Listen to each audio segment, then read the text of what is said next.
presentation. You guys would like some pictures. Maybe you guys can stand up. Yep. Behind us. Or come down, it doesn't really matter. Who would like to? Oh, thank you so much. Come on Here we this go, side. here we go.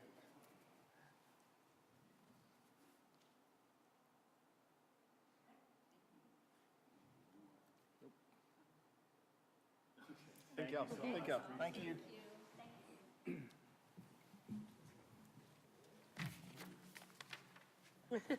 I need to work on my breathing. Okay. Next, we have a report from the Guilford County Sheriff's Mayor, Office. I'm sorry, did you approve the minutes? Oh, no, we did not. Oops. All right, next we have approval of minutes from the October 3rd, 2024 regular meeting. Thank you. Is there a motion to approve the minutes from the October 3rd meeting? So moved. Is there a second? Second. Any discussion? All those in favor say aye. Aye. Opposed? The ayes have it. Thank you for keeping me straight. Now we get the report from the County Sheriff's Office. I don't believe we have anyone here, but the statistics are in the back. So if you're interested in the crime statistics, they are on the back table. Okay, report from the Oak Ridge Fire Department, which appears to be very well represented tonight.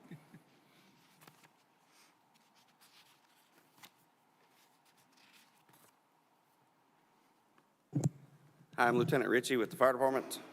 This is most of B shift. We're minus our captain tonight. He's doing some personal stuff. So the month of October was pretty good for us. Our members completed 286 hours of training, and a lot of that training was in our new training facility that we're very excited about. It's a great thing for us. It's great for us to be able to get out there and practice like we should be playing. We ran a total of 88 calls in the month of October. 41 of those were medical-related calls. 5 of those were motor vehicle accidents.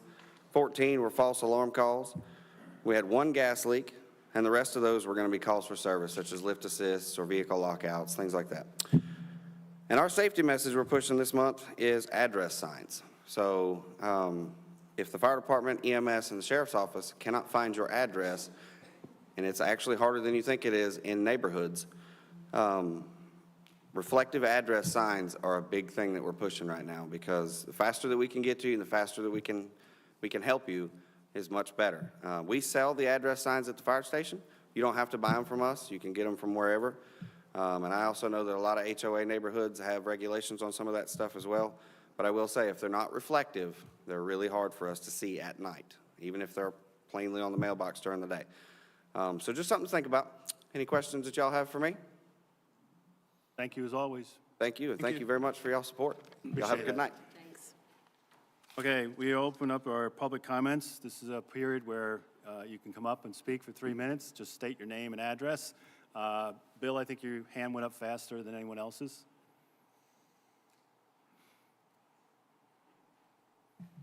Good evening. I'm Bill Goebel, 1402 West Ridge Road, Greensboro, North Carolina. I've come here today to thank the people of Oak Ridge and folks in this room for support over the last year and a half.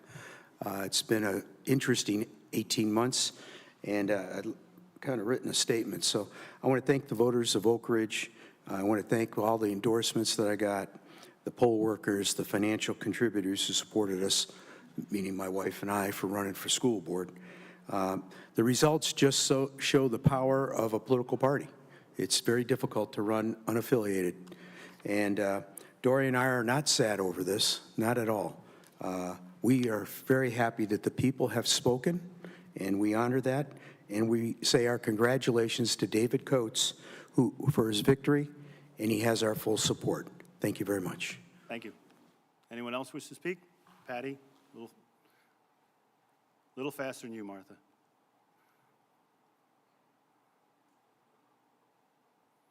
Patty Domchowski, 7320 Hidden View Drive.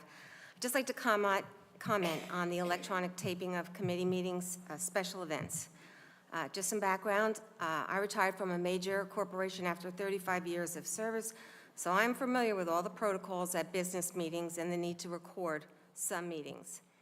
As mentioned at the last meeting by Ben Walraven, we found out that none of the surrounding towns, Stokesdale, Summerfield, Kernersville, or High Point, record our equivalent meetings. Special Events is a unique committee in that we brainstorm many ideas, from the ridiculous to solid ideas. This unique committee has been in existence for over 5 years and has developed a number of wonderful events for the town of Oak Ridge. I record the detailed minutes following Robert's rules and usually have them ready the next day to be put on the website and available for all to read. I have never been personally contacted on an issue that has arisen from any of our meetings. Our meetings are announced monthly via the website and social media, inviting all interested folks, and I know my members, when they are out and about, and they always ask folks if they would like to join our meeting. We submit an annual budget and reconcile it on a regular basis. We've had the majority of our committee for the past 5 years. The majority of them are retired or onto their second life career. They join just to be a part of a fun committee and participate in areas that interest them. I know definitely that one person will resign from my committee, and the rest of the committee are not in favor of the electronic taping. I feel very strongly that we will lose the creativity and spontaneity of the group. I fully understand the need to tape some committees, but I don't feel that Special Events falls under this umbrella. Thank you. Next, Martha.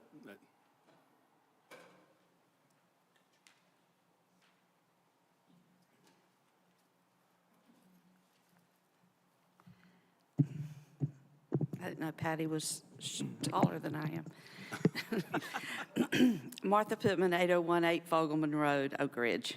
I speak tonight to express my opposition to the recording of town committee meetings.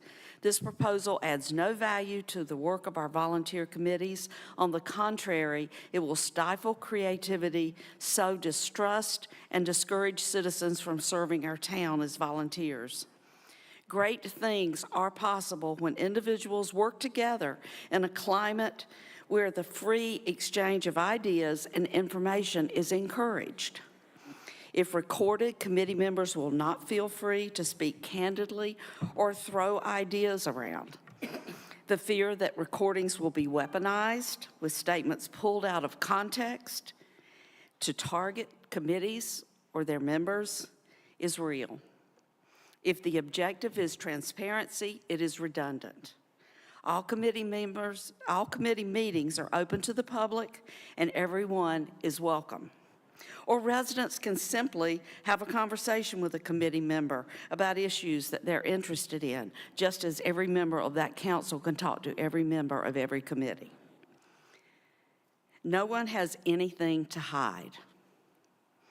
Town volunteers relish the opportunity to discuss the work they do because they're proud of the work that they do and they love serving their community. This ill-perceived need to know who said what and every idea discussed is burdensome to committees when they have no power to act on anything without council's approval. Let us do our work and bring recommendations to you for review, public debate, public comment, and either approval or disapproval. Adoption of this policy to record all meetings will cause you to lose valuable human assets and corporate memory. It will endanger the culture of trust, dedication, and enthusiasm that our town's volunteers have thrived in. Instead, it says, we don't value you and we don't trust you. I will add that I'm open to Zoom access without recording the meetings via the Zoom app. If you require Zoom access and then allow or require those meetings to be recorded, all you're doing is taking a sheepskin and throwing it over the wolf's back, saying it's different when the effect on our committees is the same. Quit trying to fix what isn't broken and let all of us get on with the work that benefits the Oak Ridge residents. Thank you. Anyone else? Yes.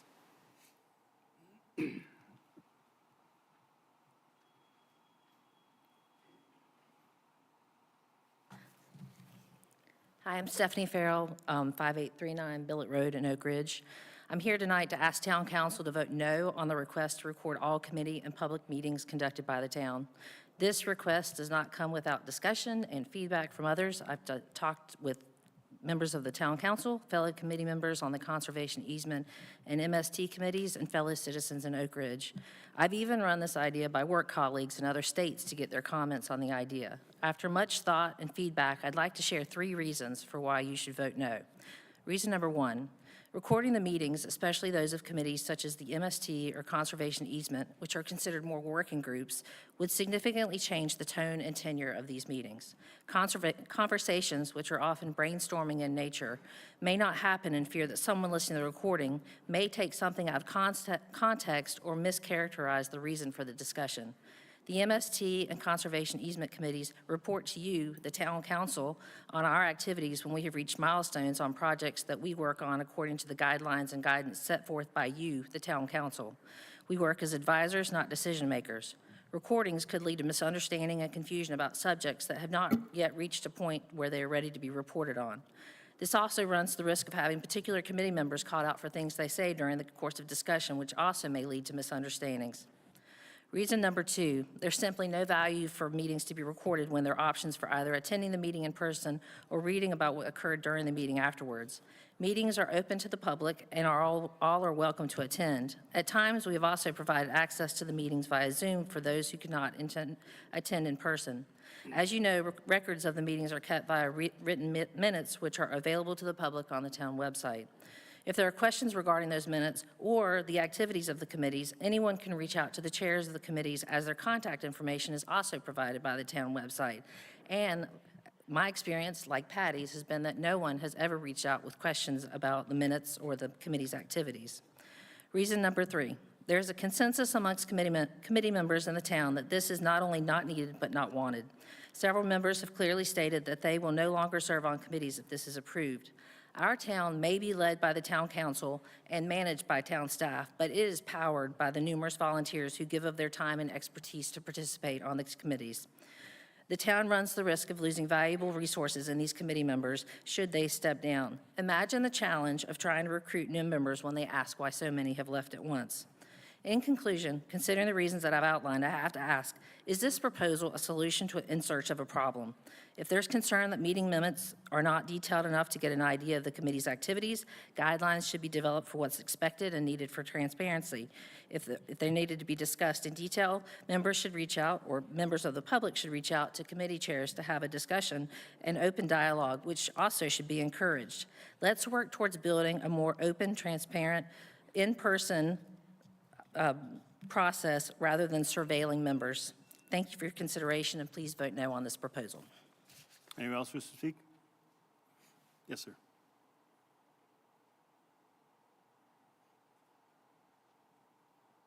Ben Walraven, 5931 Pepper Road.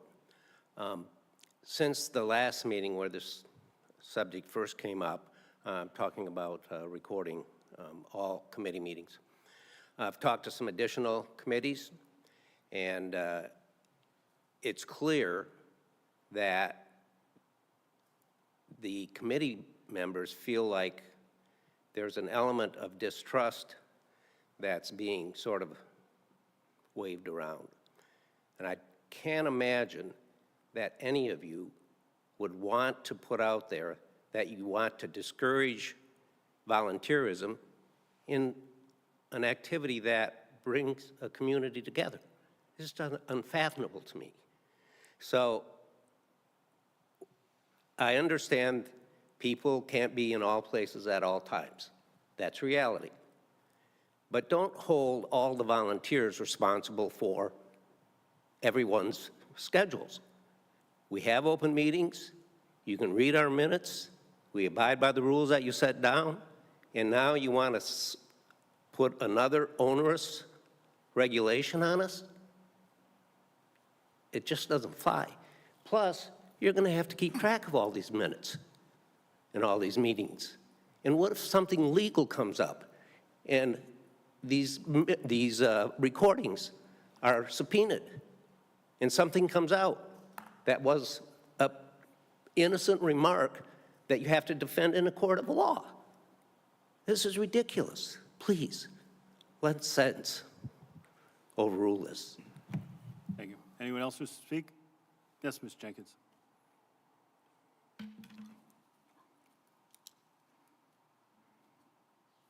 John Jenkins, 6700 Ashton Park Drive.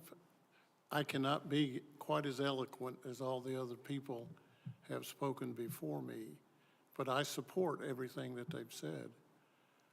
I have, since the last meeting, I've thought about the purpose for recording these meetings, and I cannot come up with a valid reason for them to be recording due to what everybody's always said, the minutes.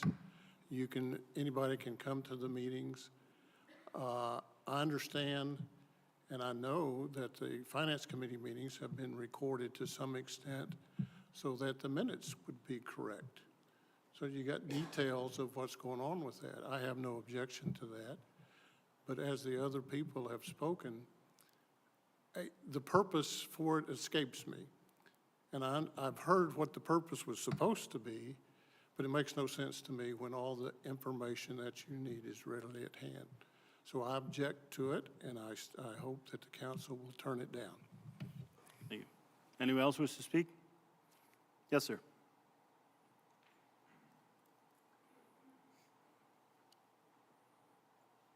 Roy Nydorf, 1815 Oak Ridge Road. I wanted to also register my opposition to this proposal based on just about everything that's been said previously, but also feeling that for the tree committee, it could be beyond cumbersome since we do a lot of work out in the field, and the idea of just recording a conversation in one place doesn't really seem to fit very well. And I believe also that it would be cumbersome at best and create mistrust at worst. Thank you. Thank you. Anyone else wish to speak? Yes, sir. Adrian Eckenrod, 5679 Timber Traceway, Oak Ridge. I currently serve on the Parks and Rec, actually up for reappointment. Tonight, apologize, I'm kind of getting my voice back. I lost it from a cold. I don't have any prepared remarks, but I would, again, like to reiterate all the prior comments. From my viewpoint, as well as those that I've spoke with on the Parks and Rec, I do have concerns with the recordings of that. It will stifle those volunteers' willingness to speak out and give their kind of brainstorming remarks, knowing that that recordings are out there. I do think it will hinder recruitment as well as following new volunteers. I think it's, as has been stated, that it's not really serving a purpose. The meetings are open. I know on Parks and Rec, we also meet with Zoom, but we're always, the meetings are available to read. The meetings are open to the public. So I don't really think we're serving a purpose, but we're definitely stifling some free thought from individuals. There was a lot of effort that went into with the new security system that went in there. There was a lot of thought. There was a lot of documentation went in with how that video can be accessed, how it's going to be stored.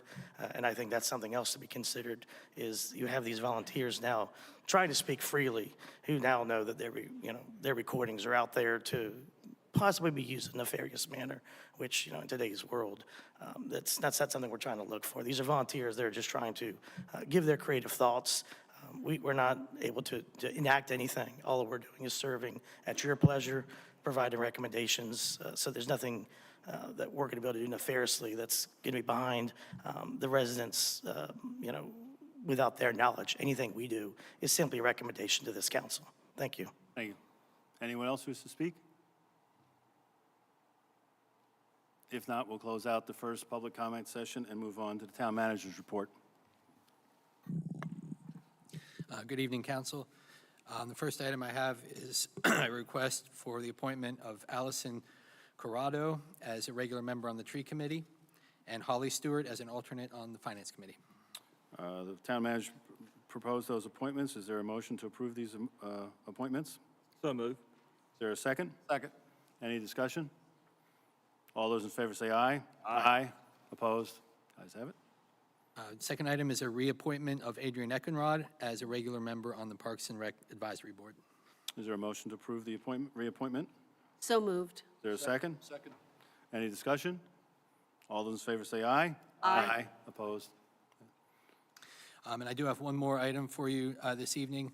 The town of Summerfield has requested that the town of Oak Ridge support their application for a Great Trails State Program grant for construction of the Piedmont Greenway in Bandera Farms Park. A copy of that letter has been shared with council, and it should be on your dais. This grant will help support construction of a greenway, of the greenway portion through Bandera Farms Park, as well as the equestrian trails.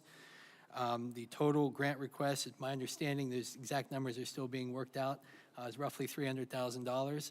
The required match is being provided by Guilford County through their ARPA disbursement. Okay. Any questions? If not, is there a motion to approve submitting this letter of support to Summerfield? So moved. Second? Second. Any discussion? I think it's a great thing because it's right next to us, so we're definitely going to benefit from it, so. If there's no further discussion, all those in favor say aye. Aye. Opposed? The ayes have it. Do you have anything else? That's all this evening. Thank you. Excellent. Okay. New business. You want to present that? I can. There is a resolution in your packet, R 2024-13, for the town of Oak Ridge to accept funds from the 2023 Appropriations Act, which includes $4.5 million for water infrastructure for the town of Oak Ridge. The funding, as previously indicated by the town during its CIP meetings, will be applied toward the construction of the water main along 150 from the Forsyth County line to a new elevated water tank behind Town Hall, in which we expect construction to begin shortly. The tank itself is being funded separately through a American Rescue Plan Fund Act allocated through Guilford County. The total disbursement for the town on this project from the state will be $4,432,400, which represents the $4.5 million minus an administrative fee that's retained by the state. This resolution in your packet confirms the town's acceptance of the funds per the terms of the appropriation and an agreement to use the funds in accordance with the approved scope of work. Any questions? Were you getting ready to ask a question, Jim, or just pulling your mic down? Okay. All right, if not, is there a motion to approve this resolution? So moved. Is there a second? Second. Any discussion? All those in favor say aye. Aye. Opposed? And next, we have consideration approval of facility fee schedule and farmhouse community center alcohol policy. We all have had a copy of that. I believe there's been an updated addendum that's been passed out. Did everybody get a copy of those changes? I was going to describe it Okay. before I Yeah, passed okay it then. out. Yeah, why don't we let Ms. Snyder explain the Okay. changes, and if you got some copies to pass out. Yeah, I wanted to, if you'd pass these down to Mr. Greason and Mr. Stone. I Okay. just gave Mr. Harton one. been a little bit of a I noticed that on the facility rental page, the Farmhouse Community Center, it separated out the senior citizen rate. So that was one thing I immediately wanted to do, is to separate out non-resident and resident in the fee schedule that's in the policy document. So the last page of the Word document that you have in front of you, I'm proposing that we separated out non-residents and residents and nonprofits. And I also wanted to move the reference in the notes about senior citizens getting 2 hours free up to under the residence section. And then I noticed and talked to Ashley that the wrong verbiage was used, because I was at the Parks and Rec meetings where this was discussed. That what got into the document is for a minimum of 2 hours, but what they really meant was, what they really voted for was a maximum of 2 hours, which could also be stated as simply at no cost for 2 hours. And thereafter, based on availability again, additional hours may be booked at the resident fee level. So I rewrote that, I moved that up and had it stated as follows. Senior citizens 65 and older who are residents of Oak Ridge may rent the farmhouse at no cost for 2 hours, Monday through Thursday, based on availability. Additional hours may be booked at the resident fee level. Okay, so just want to make sure that was included in the changes before we start discussion. We've all had a copy of this. We've had, I believe, sufficient time to review it. I'd like to open up discussion by each of the members, so we go around the room. Everyone can say something first, and then we can have kind of a free-form discussion with that, sir. Mr. Greason, comments? You know, I'm just looking at the fee schedule, $20 an hour. I don't feel that's enough. It's an $800,000 project. Town has roughly, what, $380,000, $400,000 in it. You know, if we run it at 50 hours a month, that's $1,000. Will that cover upkeep? I'm not sure. So that's what I'm looking at. Anything else? That's it. Mr. Stone? I had asked the mayor to consider pulling this because really this should be still with staff and Parks and Rec. But if we're going to get the updates so that we can work through it, that's great. So I'll just run through these. On the first page, it's talking about on-site parking.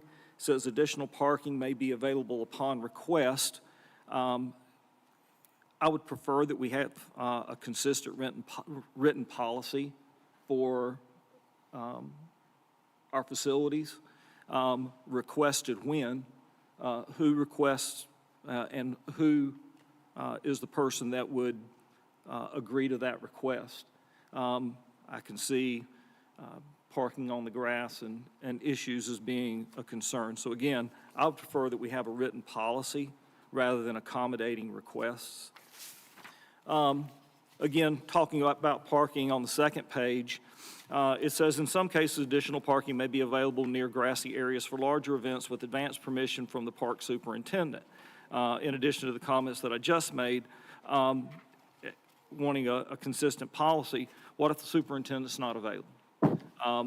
When do they have to make this request? And how would we know when permission is given? What if we give permission for 5 cars, but there's 20 cars parked there? You know, what guidance are we given on permission? So again, I think that a policy would clarify all that. That's all I'm looking for on that. On the alcoholic beverage policy, is there a written policy or mechanism on checking or verifying that they're in compliance with the alcohol policy? For example, someone rents the facility and claims that they're not serving alcohol. Does the park have the authority for someone to go in there during the event and verify this? Don't know. I'd like to see that in a policy. If we find out, do we immediately shut it down, or, you know, is it all the participants or just the renter? Music in the Park hires security. I don't know that we need anything like that, wristbands, monitoring, so on and so forth, but how are we going to monitor this at the facility? I think the policy needs to be clear on that. Event signage, 2 paragraphs down from that, use of event signage must be approved in advance by the town staff. Again, I think a policy would work better. We do have a signed policy within the town, but on the town park at the house, what type of signage would we permit? I'd like to see that called out so that it's clear to whoever may rent the facility. Vendors, this is a little disturbing, maybe. Vendors at the farmhouse must be approved in advance by the park superintendent or Parks and Rec Advisory Board. So just asking the question, what sort of vendors wouldn't be approved? You know, what's the decision criteria? If you think about planning and zoning, we have a usage matrix that says you can build this, but you can't build that in this area. Within the farmhouse facility, are there certain vendors that we say that we don't want? I mean, I would assume that all vendors that would suggest that they want to rent the place are legal vendors. So are we going to say that, no, they can't because we don't like their wares? I don't know. So I'd like to see, again, flesh out a policy on this stuff so that it's clear to whoever's going to rent the place and is clear to the staff, clear to the town council. Insurance. the next paragraph down, it says, commercial uses will require additional insurance of $1 million. Well, commercial says commerce. An art show that sells pottery or sells a print, something like that, that's commerce. Are we going to require $1 million policy for an art show that may sell one of the prints? Because that is commerce. It's commercial at that point. So is there a way that we can reword that so that it's more clear what is commerce and what would require, what triggers a $1 million insurance policy? The inclement weather section doesn't sound like inclement weather at all, and I need a little bit more clarification on that. It's at the sole discretion of the staff, necessary for the intended use becomes unsafe or unsuitable for such uses, and/or if acts of God, war, terrorism, weather, and any other related event prohibit such use of the facility. A lot of that doesn't sound like weather. In such case, proposed events may reschedule and so on. I don't understand the inclement weather inside of a house. I understand that there's, outdoor things that would be going on, but again, I don't understand some of the verbiage there. Let's see here. The private events may include the following, and then it gives a list of, but then once again, it says corporate events for training, networking. That's commercial. Do they require an event? A $1 million policy? And exercise classes, if they charge money for it, then that's commerce. Do we require $1 million policy for that? Again, I just want to have everything a little bit cleaner for when people rent this, they know what they can and can't do, and we know that. It says public events must be manned at all times and overseen by a person signing the rental agreement. And then it says small-scale farmers, pop-up restaurants, catering events, gallery, music events, pop-up shops, and other short-term businesses and exercise classes. Well, those are all commerce. Are we going to require $1 million policy? As Mr. Greason pointed out, we should not be giving away free time to the farmhouse. I think that the $40 and $20 rates are extraordinarily low. I'd like to know, how do we come up with the rates? What kind of analysis did we do? How much does it cost to operate the facility each day? And how do the rates compare with the businesses that now are going to have to compete against us? The rate seems surprisingly low. The people that originally voted for this project stated that the revenue from the rental would defray cost of maintenance and help pay for the facility. We know we're never going to get our $800,000 back, but given the rates that are proposed, I think we're just way upside down on that. Is there a non-resident fee for those that use the facility as part of the rental? So think of it this way. If I rent it and have the Summerfield Bobcat Owners Association to come, well, those are all non-residents. Think about the Oak Ridge Youth Association agreement. Do we charge a different rate for the individuals that are using it, not the person that rented it? Again, I think a policy would help there, or a little bit of clarity at least. I've already said the 65, the seniors thing just doesn't make any sense to me. There's a statement, fortunately, folks, I'm on the last page. There's a statement that says nonprofit organizations, community organizations, and town committees may apply to the Parks and Recreation Board for reduced fees. What are those reduced fees and where's that schedule at? Again, if we have a policy on that, then we can talk about it, but right now it just says reduce fees. Does reduce mean zero? Again, I'd like to see the policy on that. We've already talked about event signage, but there's another place in here about signage and outside vendors and bounce houses and things like that, and the additional parking. Again, I think that the bones of this are good. I think that we've got a great start on it, but I don't think that we can solve all this stuff tonight. My recommendation would be that we send this back to the Parks and Rec and to the staff to work on getting some more detail. Mr. Harton? I didn't have nearly the amount of concern that Mr. Stone had.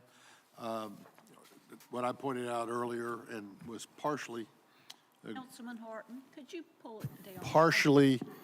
partially accepted was in the alcoholic beverages area that it originally said that if alcohol is served, a caterer must provide the town of Oak Ridge with a copy of its current ABC off-premises license. I requested, and it was added at one point, to that a licensed bartender be added. That was done. I think it also needs to be added at the last sentence in that paragraph where it says all alcoholic beverages must be controlled by the caterer or licensed bartender. The only issue I had, I'm over 65, so I didn't have much except to understand how that would be done. I would not like to see just every day somebody that's 65 or over claim the first 2 hours, which may in fact block other opportunities for folks. So I just wanted a better understanding of, I don't object to the idea, I just want a better understanding of how that would work and make sure that it would not be abused. All set? Ms. Snyder? Yeah, just want to address a couple of the concerns. And it may sound like a broken record here, but this is not an $800,000 project. It's a $650,000 project for which we received $380,000 in grants. So let's start there with accuracy. And then, hang on, I'm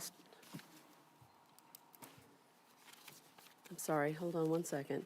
Mr. Stone raised several comments, and I want to respond to some of them. Okay. Parks and Rec wrestled over this, and I think they did a great job. I've been writing policy for nonprofits and for this town and for other businesses for 30 years.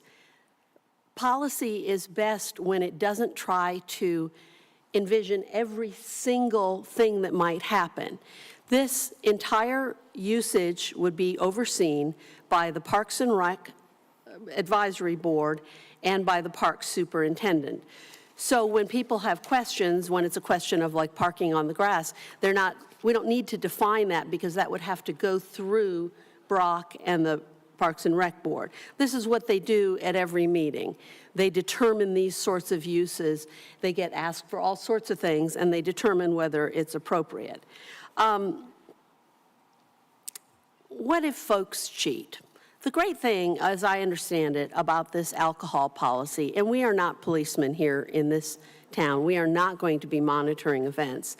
If someone brings in a flask, okay, we don't know about it, but this policy, as I understand it legally, puts the onus on the responsibility on them. This clears the town of any responsibility and liability. Is that correct, Mr. Thomas?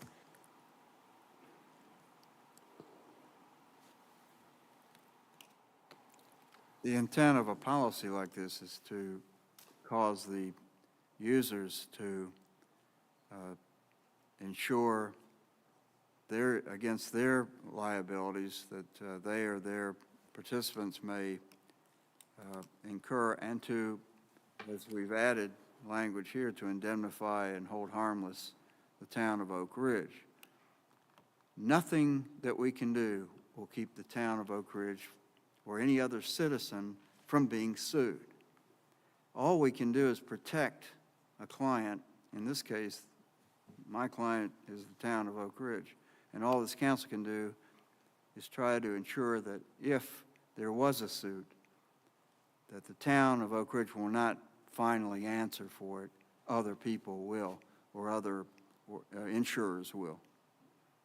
And so that's where you're, especially where you're bringing alcohol into the picture, that's what you're trying to do. Whether it's sufficiently, stated that, whether the verbiage is correct, that's the intent here. That's where we're going with this. That's the object.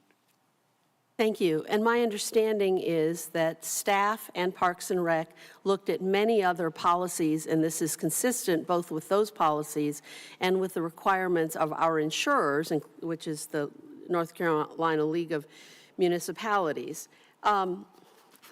Vendors, I think the idea is Parks and Rec always approves vendors. So the real, I'm sure they can tell you more, but the real point is that they know who's coming on site. This is what they do every day. And so they wrote this, and my understanding, actually I should have said this first, but my understanding was that the part that's in council's purview is the alcohol policy and the fee schedule. The rest of it, we rely on Parks and Rec to provide to us as a policy document.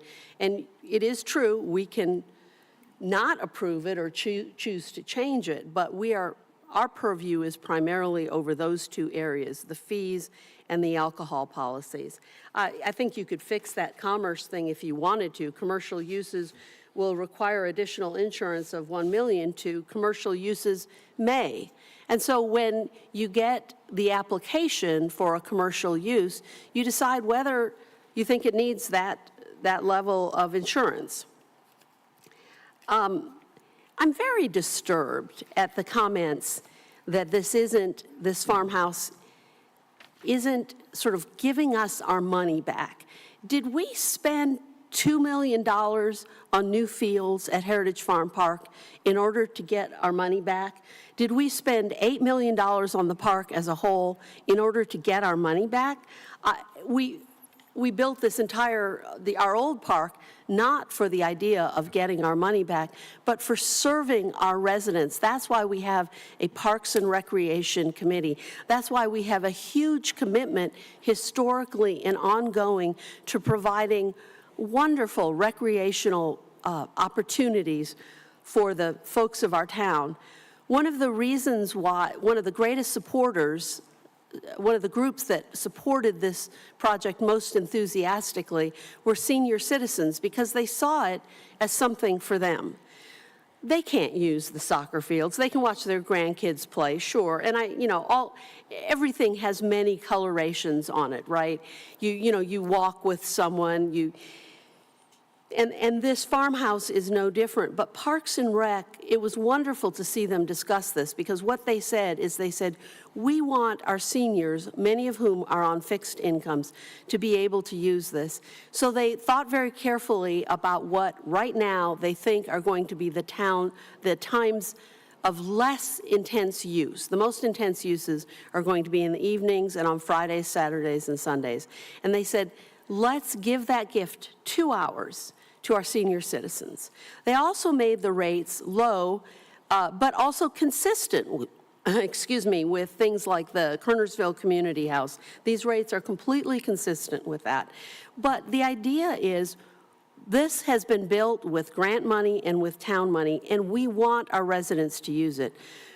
It was several times people said we are going to be able to increase rates if we get so much business we don't know what to do with it. Sure, we can make changes both to the policy and to the rates, but I think it's a wonderful thing that it's low for our residents. I think it's a wonderful thing that it's low for our senior citizens, and I think this has been carefully thought through, and I would approve it as is with the changes I suggested for clarification. Thank you.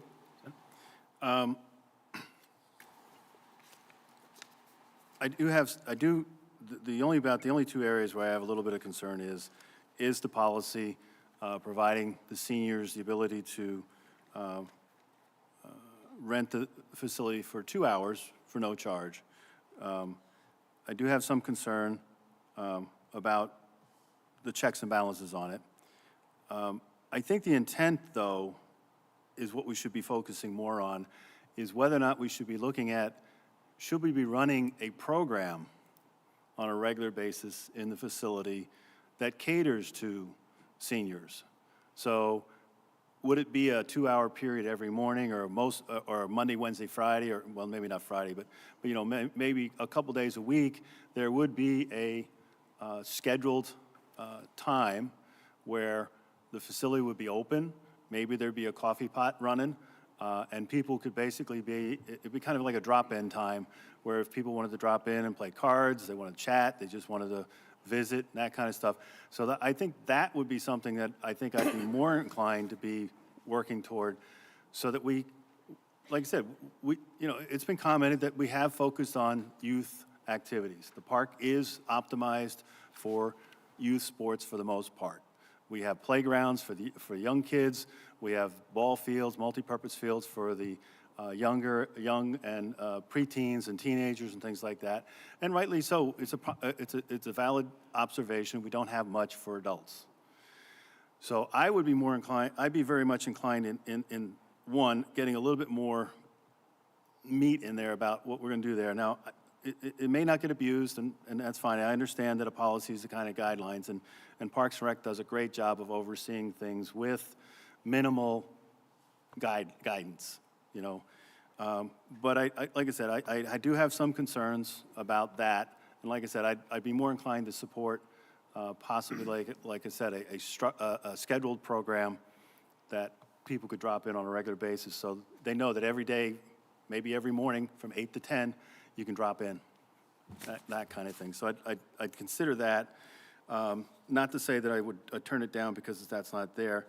I would like a little bit more detail on some trigger points for commercial activity. Again, I don't know that we need a lot of detail, but I think it would be helpful to have a little bit more wording about what triggers the need for $1 million policy. Because, again, staff does a great job, Parks and Rec does a great job of deciding that, but it's a different liability picture that we're talking about here.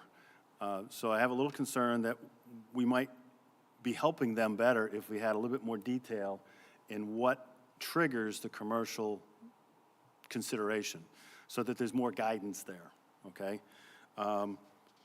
I mean, wordsmithing, like the inclement weather session, I think is probably mostly mislabeled. Reasons for cancellation, something like that would be a header. So I don't have a problem with supporting maybe sending it back for a little bit more tweaking. Like I said, I don't, we're not in a rush here. The farmhouse is not going to be available to be used until February probably, because it's probably not going to be finished. The house itself is probably not going to be finished until probably about the end of the year, is what we're thinking,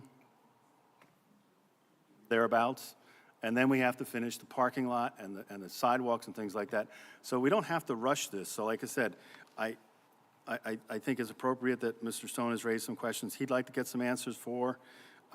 I have some, like I said, I have some concerns where I'd like to get a little bit more meat on the trigger points for commercial, like I said, to protect us. Because, I mean, I realize take it to the extreme. If someone's selling one picture, does that trigger the commercial thing? Is an exercise class something that would require a $1 million policy?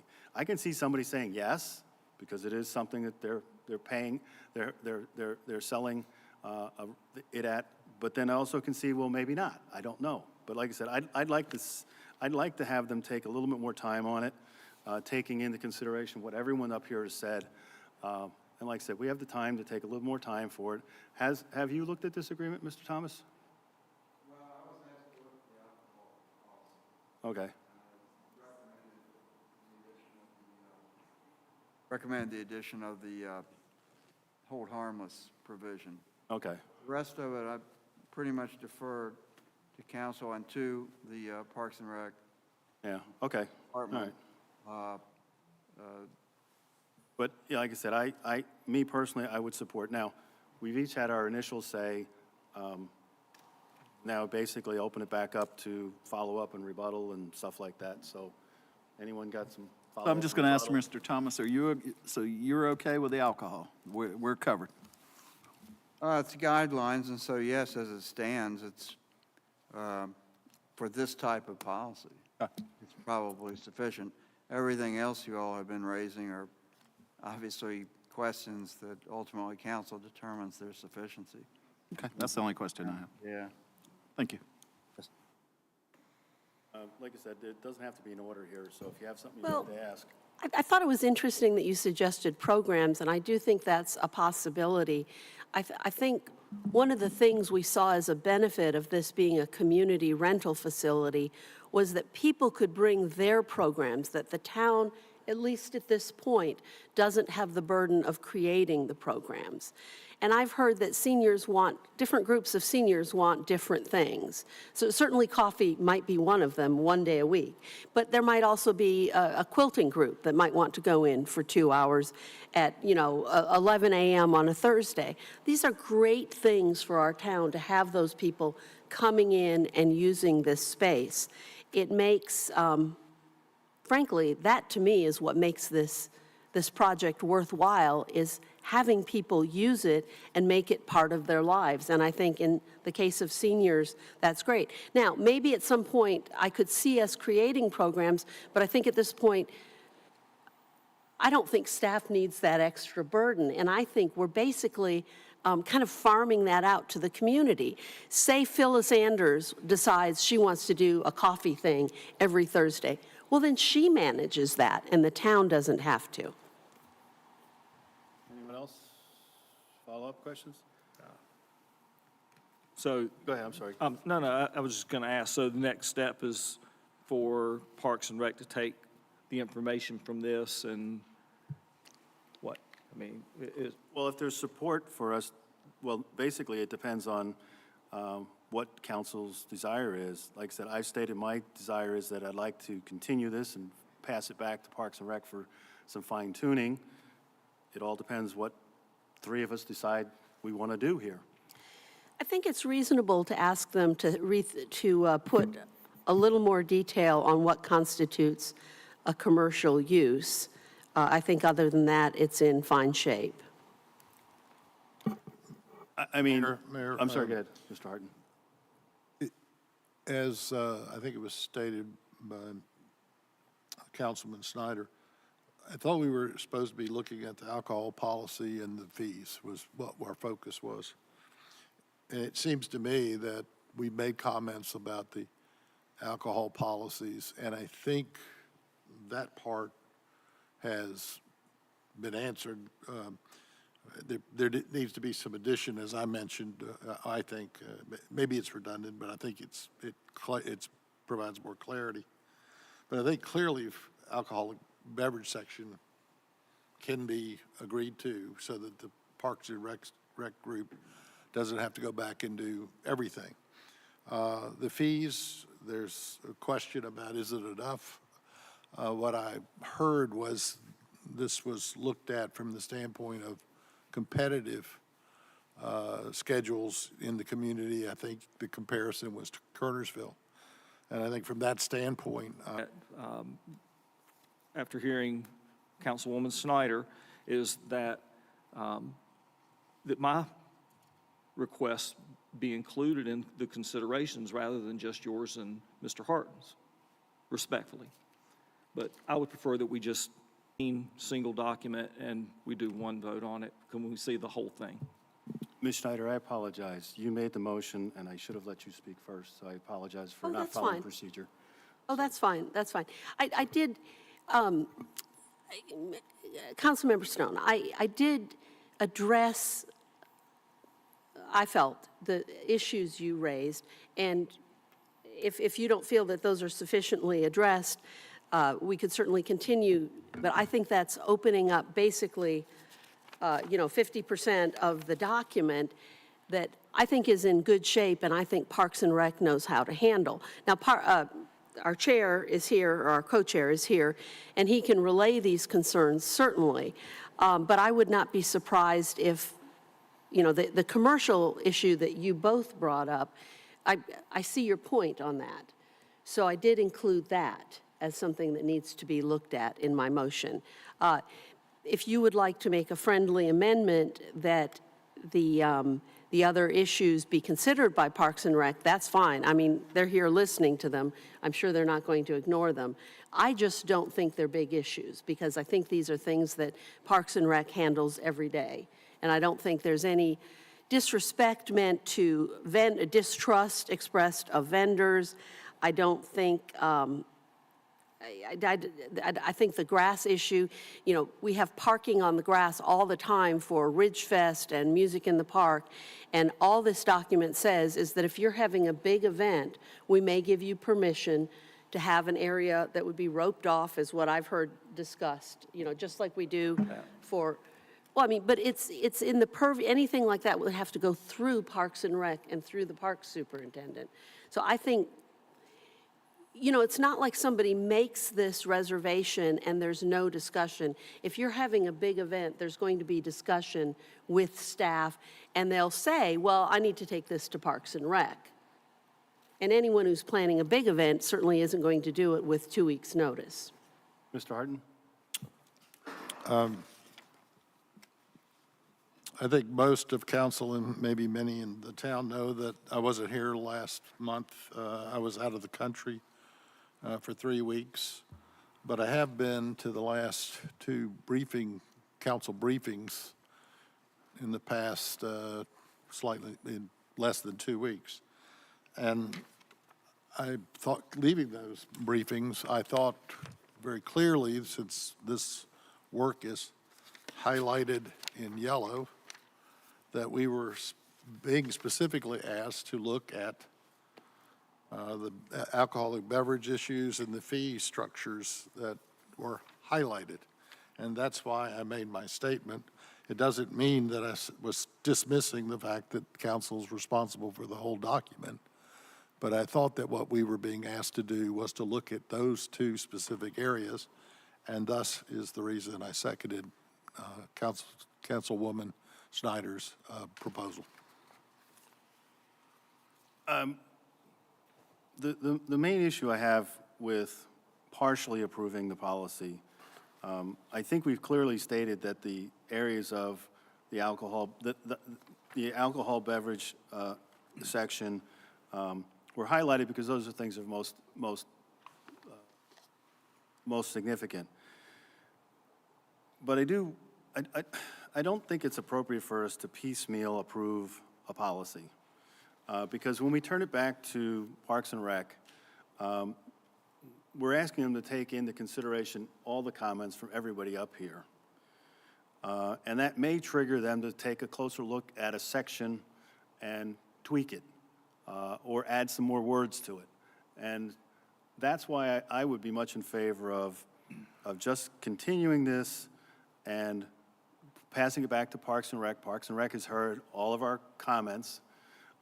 Ask them to take those comments into consideration, see what areas that they can adjust to make, maybe, like I said, in the commercial area, make it a little bit more clear about what's the trigger point for commercial. But I think we give them the flexibility to see the whole document, and they have the ability to adjust the whole document if they see fit. Where if we approve a portion of it, we'd have to approve, if they come back and say, well, we'd like to change this, they can do that. But I think it'd just be cleaner and easier, just say, hey, can you take this back, take into all our considerations, and come back? And also maybe, to the point of the fee schedule, maybe add a little bit of side notes of saying, where did you come up with the numbers and things like that? I asked and I was told that these rates are relatively similar to other rates and things like that, but maybe that's something we might want to highlight and stuff like that. Mr. Bruce, did you have something? Yeah, can I just offer my perspective on why we highlighted the section and asked council to specifically consider the fees and the alcohol policy? The Parks and Recreation Advisory Board has authority over park rules and regulations, so that's something that they govern. One of the rules in the park is no alcohol is allowed. While Town Council made a specific exemption for that for music in the park, but it was still very narrow. So this is essentially, having an alcohol policy at the farmhouse is essentially asking council to expand the exemption that they had initially granted. So we felt like that was clearly something that council needed to approve. Fees are the same way as far as it's like a budget item. Fees, revenues, expenses, those are clearly in the purview of the town council. The operational policies, we felt Parks and Rec Advisory Board had the authority to craft those and to adopt them. Council, as Councilman Schneider had said, I mean, you're both right. I mean, the council can choose to have oversight over any policy or administrative rule that any committee or staff devises. So in that sense, certainly any of this is open to your review and editing. But that being said, if you gave advice to Parks and Rec to say, please look at these things, we'd like you to consider them, and then they considered them and adopted a policy, we wouldn't necessarily need to bring it back to you unless you requested them to do so. Okay. With that in mind, I think it's pretty clear that it would be helpful for us to approve the things that we agree on. And that gives us two benefits. One, we're moving forward, and it may not need to come back to us. And two, we make very clear to Parks and Rec, and if they changed their mind, I mean, obviously they could come back and say, oh, we decided, or we found out something new that we should have in the alcohol policy. They can do that at any time and make that recommendation to us. But I'm in favor of moving forward. So my question is, what are we really moving forward on? We can't rent the house out until February or March, so why can't we just look at it one time, bring it back, and that's my question. I just But don't we may not see need to see it again. I would like to see it again, Fair enough. personally. Any other comments? There is a motion on the table. Mr. Mayor, I would like to make a substitute motion that we delay consideration and approval of the facility fee schedule and Farmhouse Community Center alcohol policy and usage fees and policies until the January 2nd Town Council meeting, at which time it would all be presented for our consideration and vote. Substitution is made. Is there a second? Second. That opens up discussion. Discussion starts with Mr. Stone. Since he made the motion, I incorrectly did not follow that procedure earlier. Yeah. Again, we're not in a hurry. I'd like to do it as all-encompassing. I think that we have like I say, we have the solid bones of it, but we're in no rush to get this done. I think that taking 8 weeks makes sense, and I believe that everybody will, between now and then, can gather some comfort over this and get some clarification on some of the verbiage so that we can move forward together. Mr. Greason. No comments. Mr. Harton. I just basically feel that's unnecessary and that we can do part of it and then continue to move forward with the rest of the document. Ms. Schneider. Yeah, I have a question. Why January and not December? I just figure given 8 weeks would be, again, we're not going to open up before February. So I just picked January as I think that's plenty of time for that information to go there. We can, certainly all of us will have attended a couple of staff meetings and we can hear of the progress and we can work together on this. I think there's a benefit both to moving forward. In other words, when we're in agreement, move forward.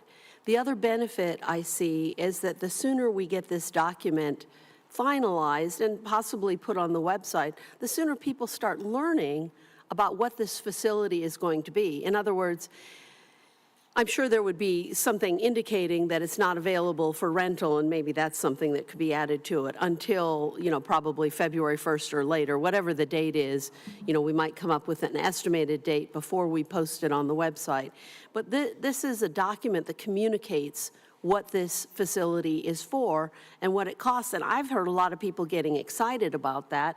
And I think putting it off till January is simply unnecessary. I would support the motion if it was moved to the December meeting, because again, I don't like partially approving things. I understand that we typically are giving, I think there's sufficient questions about the policy that I'd like to hear the complete document come back to us so that we can consider it in its entirety and consider any cross influences, things like that. So like I said, I think December would be fine, so I would ask if you might amend your motion to the December meeting, because I agree that January means we're getting close to when we hopefully are bringing it online, and I would like to. I'd also like to make sure that by that time, we also have some idea of how the farmhouse is going to be managed, you know, as far as how we're going to show it, how it's going to be opened and closed and that kind of stuff. I realize that's not part of this agreement, but I'd like to have some idea of how that's going to be managed also separately. I realize that's not here. So I would support your motion if you modify it to December I'll meeting. gladly amend my motion to the December, I don't know what that date is, sorry, for the December Town Council meeting. Okay. So you need to renew the second. Is there? Second, okay. Any further discussion?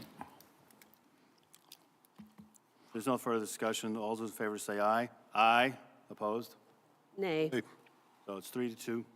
So we'll continue that. Again, you've done a great job. I just think there's enough questions that I'd like to see it go back and have you guys fine tune it, and that we look at it as an entire document. So, thank you. Could I ask one question? Yes. Maybe out of order. Mr. Bruce, do we have any time frame when Barr says that they're going to be finished this time? This will be the third date. No, we do not have anything in writing at this point. Okay. Because we missed the, July date, the October date. That's So correct. now, I mean, I'm not really, okay, that's just all I had to ask. Are you talking about the park or the? No, I'm talking about the farmhouse. The farmhouse, okay. Yeah. Okay. I'm The just next- I'm curious. sorry. Go ahead. Next item is consideration and approval of request to record all committee and public meetings conducted by the town effective November 8th, 2024. Mr. Stone, I believe you are advocating for this, so I'd like to give you the floor first to introduce what you're thinking of. Sure. And then we'll proceed to council discussion. So, for clarity, every prior town council has adjusted and tweaked their policies and procedures to provide a standardized, consistent best practice and clear direction for the town's boards, committees, and staff. This regularly occurs as the town grows and as laws and regulations change, and as we plan for the future and support our neighbors with open and transparent town management and government. We started this discussion with an open meeting that was recorded in March. This proposal is nothing more than a consistent application of the best practices that are already in use in the town, and in all reality, this is just a housekeeping issue. Through my conversations with the committee members, I was often asked if the meetings would be video recorded. The committees expressed their opposition to video recording, such as how the town council meetings are recorded today. This was not my original proposal. My proposal was about as stripped down as it can get. It was an audio recording available to citizens that wanted to come to the town hall and request a copy, just like the other 6 committees that are already audio recording. Apparently, other conversations have taken place since I've had these conversations, and perhaps there's been support gained on live streaming and future recording. I assume that the other town council members may have some discussions concerning this. I'll stop there. Mr. Creason. I think we should have a policy for everybody to be the same, but I'm willing to, if they just want to Zoom it, to wait 6 months and see how it works out, and then possibly record it. So that's my stance. Mr. Harton? I got a few thoughts on this, so bear with me. As a preface, I do not think that every town committee needs to be organized and run in the same way. All our committees deal with specific topics. Some are committees, some are commissions that need to follow strict codified statutes established by the, I think, the state of North Carolina legislature, and maybe in some cases, federal guidelines. Historic Preservation Commission is one of these. Members of this group have to do a lot of study and homework to gain the knowledge needed to be contributors to that committee. All of our committees have great members who actively participate. However, since each committee has specific topics, these volunteers have different skills and expertise. Members generally gravitate to their personal areas of interest. A key word here is volunteer. For example, before joining council, I was on the Finance Committee and the Water Committee. My wife Courtney has been on HPC, and she's been on Special Events Committee. Believe me, you would not want me to be on HPC and Special Events, or Courtney on Water or Finance Committees. It's just not our interest and skill levels. Depending on the committee, it sometimes takes a year or more to understand the control or the content, not control, but the content being discussed or the process being followed before a new member of the committee can make strong contributions. This is certainly the case with the Finance Committee. During the first year, most of the new members are usually quiet and are more reserved as they are beginning to understand their role on this committee, and I think that's true for other committees as well. For these reasons, and I'm sure there are many more, I do not think that every committee needs to be managed in the same way. I think the town council needs to provide direction and set expectations, but not tell the committees or the chairman how to operate. I believe the committee members will find the best path forward by freely challenging each other. Secondly, I do not think that these committee meetings need to be recorded. As I said previously, these committees members are volunteers with different levels of interest and expertise. I think recording their meetings is an unnecessary overreach. Recording them will only create, and that's been said many times earlier tonight, intimidation and restraint of the contributions of members. Most of our committee chairmen have told us this, not only again tonight, but previously when this was discussed earlier in the year, that they do not want, nor do their committees want, recorded recordings of those meetings. I think we should honor their request. Unlike us on the council, they are volunteers. They have not been elected like us. In the case of the council, I think it's appropriate that our meetings be recorded and kept for a reasonable amount of time until our minutes are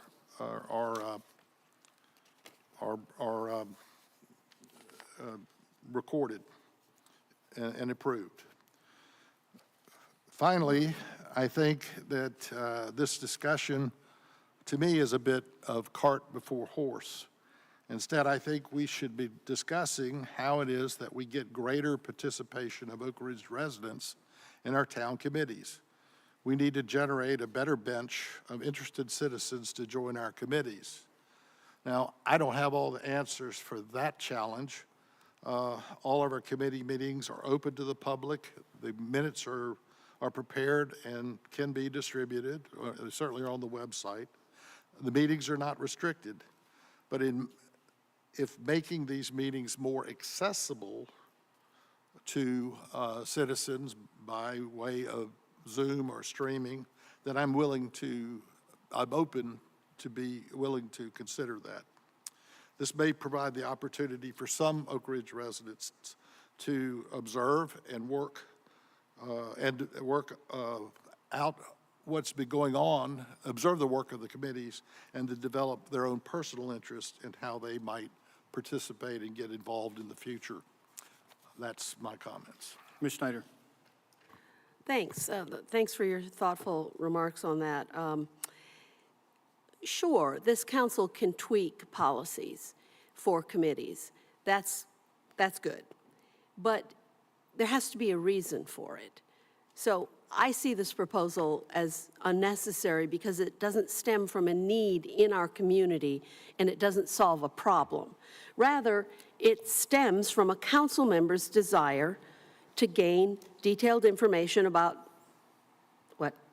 who says what and how decisions are made without showing up. Now, granted, not everyone's schedules allow them to attend, but interacting face-to-face or even phone-to-phone is always a better way to get town business done. So it seems oddly disconnected from actual town business. See, we're here as council members and volunteers as well to serve the desires of our community, the needs of our community, not our own desires. So therefore, I respectfully disagree with this proposal. The reason we record some meetings and not others is because some of the statutory meetings like HPC and Planning and Zoning are incredibly complex, and staff is tasked with creating the minutes for those.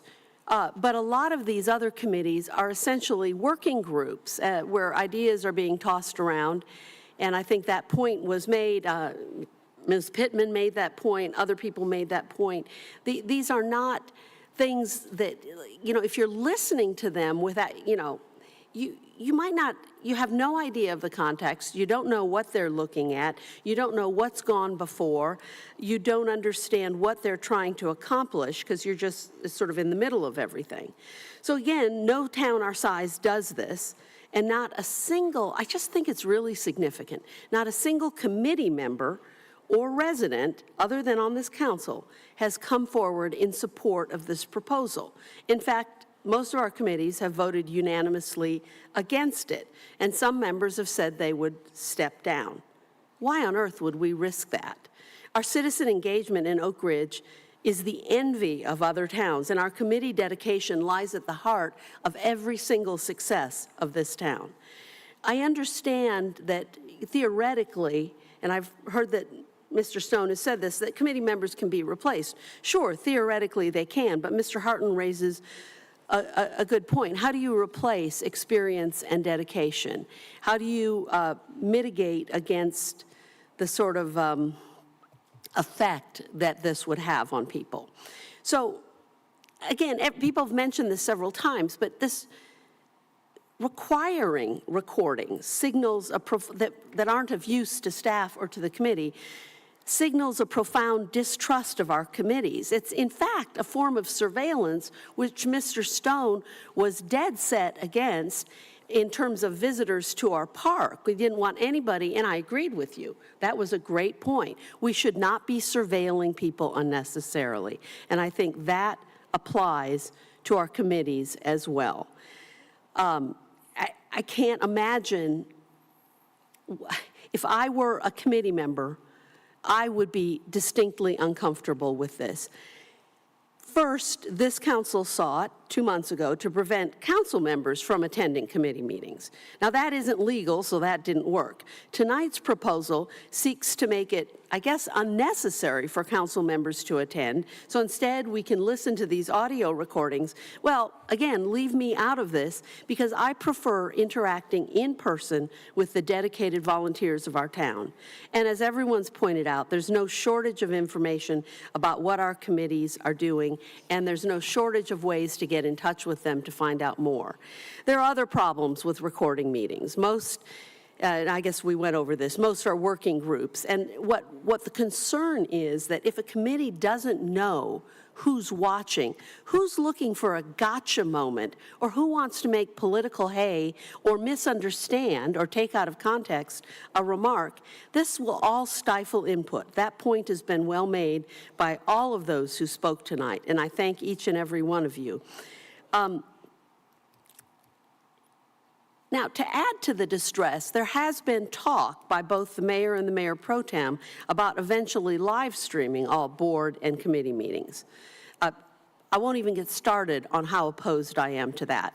As Mr. Harton points out, They are not elected officials, they are not staff members, and to put them in the crosshairs on social media, which is the only place you can post live streams, would be absolutely awful.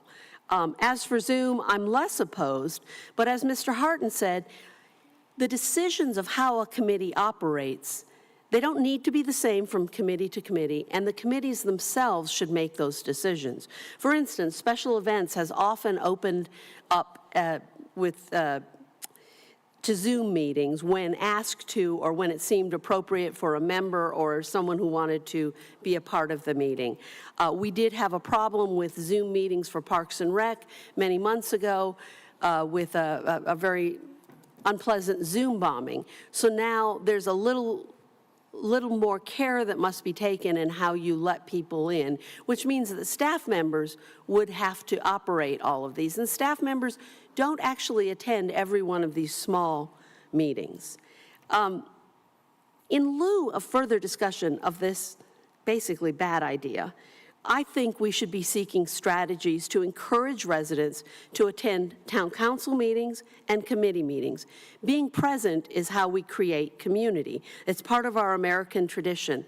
I also think there are great things we've talked about a couple years ago, having an Oak Ridge 101 sort of course where residents can sign up and learn all about all of the different committees over a series of 1 or 2 Wednesdays or Thursdays and get a little certificate and be honored here, excuse me, here at a town council meeting.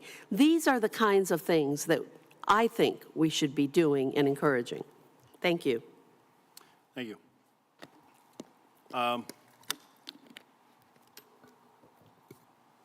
It is a difficult issue, but let me let you hear my comments. The purpose of public meetings is to ensure transparency in government decision-making, which includes discussion at all stages, whether fully formed or preliminary. Our shared goal should be to make committees and boards accessible to all residents. If our meetings can't handle providing transparent access, what are we doing wrong? We have the tools to make government accessible to everyone, regardless of whether they can attend in person. Not everyone has the flexibility to take time out of their day and travel to town hall. Why should someone who can't attend in person be deprived of a full understanding of what happens in a public meeting? Providing transparent and accessible government is fundamental to serving our community. Every resident, regardless of work, family obligations, or mobility challenges, should be able to see and hear the decisions that affect them. When I hear the response, just attend in person, it comes across as lacking empathy for those who simply don't have that option. Limiting participation of those who can be physically present restricts access to government processes. By making our meetings available to all, we do build trust, foster engagement, and create a more informed community. Transparency can be messy, but it's not optional. It's our responsibility. So why isn't recording or streaming of meetings a standard practice? Best practices are often emphasized, so wouldn't it be a best practice to have a consistent operating procedure for all meetings? If some committee meetings are recorded or streamed, shouldn't they all be or none at all? I understand there are reasons for some of our statutory ones. Our Finance Committee, which tackles tough issues, is recorded. And I've never seen anyone shy away from difficult discussions because of it. Recordings and streaming meetings help ensure transparency and consistency across all our committees. And it's a step toward the kind of open government our citizens deserve. With today's technology, we have the tools to make this a reality. Oak Ridge has a proud history of being leader in adopting innovation practices, from our forward-thinking lighting ordinance to welcoming the Mountains to Sea Trail in our community. In the same way, we can lead the effort to make our government processes more accessible to everyone, rather letting individual preferences hold us back. Like I said, I am in the technology world. I am comfortable with technology. I understand it's different for other people. But during the pandemic, all our committees and boards met via Zoom. So streaming these meetings means that people that can't get daycare or babysitting services can attend a meeting. They can watch the Mountain to Sea Committee decide what they're going to do in town. They can watch Parks and Rec, and I believe Parks and Rec is recorded? Okay, so Parks and Rec is recorded, Finance is recorded, so both of those are not statutory committees, correct? Okay, so those are examples of committees that are not statutory, those are advisory, but they've been recorded. So my goal is that citizens should be able to observe our public meetings based upon their ability to access it, because there are people that cannot come to these meetings physically. They can't drive, or it's difficult for them to get into a car, or they have children, or their work, and things like that. So what I would be in favor of is that we examine the committees and boards and work towards streaming them without recording. Because right now, anyone that attends any one of your meetings is freely able to pull out their iPhone and start recording your meeting. And the other thing is, these meetings are public. I think that's the key word we need to focus on. As public meetings, if you're saying something in a meeting and it's not appearing in the minutes because it's controversial, then we're not taking good minutes. So if you're discussing an issue that may affect some citizen in town, and I pull up the minutes and it's not there, have we done a good job of taking minutes? So if something's not supposed to be in the minutes, it shouldn't be discussed. So that's where I struggle with some of the arguments that these people are brainstorming these ideas and things like that, and they can't stand the light of day.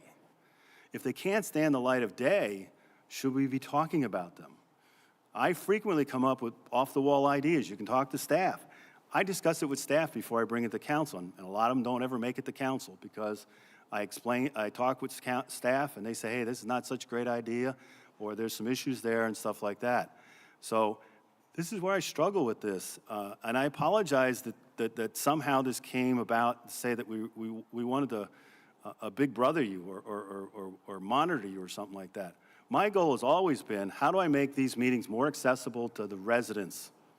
And yes, I'm a resident, so I'd like to be able to watch them from time to time, but we should be taking advantage of the technology we have today to make meetings accessible to everyone. And yes, long-term, it's going to come a time when we'll be able to do full interactive meetings virtually. And that's the way it should be, because then we have every citizen in town that can access the meeting can participate. And like I said, the person that's in a wheelchair that can't come to the meeting, why should they not be able to participate? Why should they be looked down upon and say, hey, come to the meeting? Well, they can't. So why shouldn't we take this technology and make it so that they can observe the meetings? And that's all I'm proposing right now, is let's make it so that people can preserve meetings.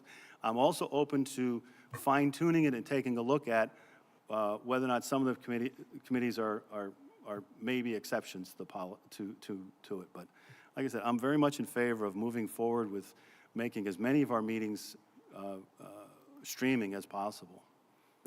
Go ahead, Mr. Greason. I just want to know where the distrust come from. I personally, I've talked to all four of you, and I haven't heard anybody say they distrusted the committee members. So I don't know did you come up with that, Ann? No, I didn't. I heard it from committee members who felt that this policy conveyed a sense of distrust of them. So I want to clarify something. Go ahead. Well, I just don't see it that way. I'm with Jim. I'm with transparency. If I can't get to the meeting and I can't watch it on Zoom, surely I should be able to either listen to the recording or something if I'm out of town. Now, there's one committee. The minutes hadn't been turned in since March 27th. I'm not going to name the committee. They were just turned in last week, and they've had 4 meetings. I want so to... you can... I just don't understand that, because I thought he was done. I would like to go look at their minutes, and I'm not blaming him. I'm just saying they're just not there. We weren't on the website. So we have to call staff and then ask. I think one of the things that we're missing here is that these committees, you were talking about, the transparency of watching decisions be made. The decisions are all advisory to council. Nothing can happen on these committees without council's either prior approval or approval afterwards, as with the policy we considered tonight. And the idea, you actually you mitigated against your own argument. In other words, it's great and it's natural to come up with funky ideas, lousy ideas, crazy ideas. Those do not need to be recorded in the minutes, because if the committee doesn't decide to move forward with them, either as approved by council or recommending to council, it doesn't belong in the minutes. Minutes are to record actions taken. So finance committee meetings, I remember someone saying to me, well, there's not much in those minutes. Well, that's because finance doesn't typically take action, make an action to recommend to council until the last meeting of their 4 or 5 month stint of meetings, reviewing all different portions of the budget. I think that, I don't think I meant, I think you understood me to say that you have to be present in person.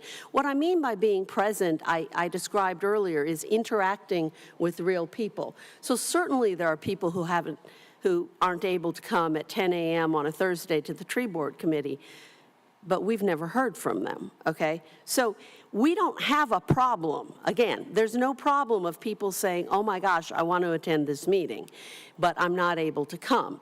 So first of all, we don't have a problem. Second of all, there are lots of other great ways to get information, and I think the committee that you're referring to is one of the committees where the committee member creates the minutes.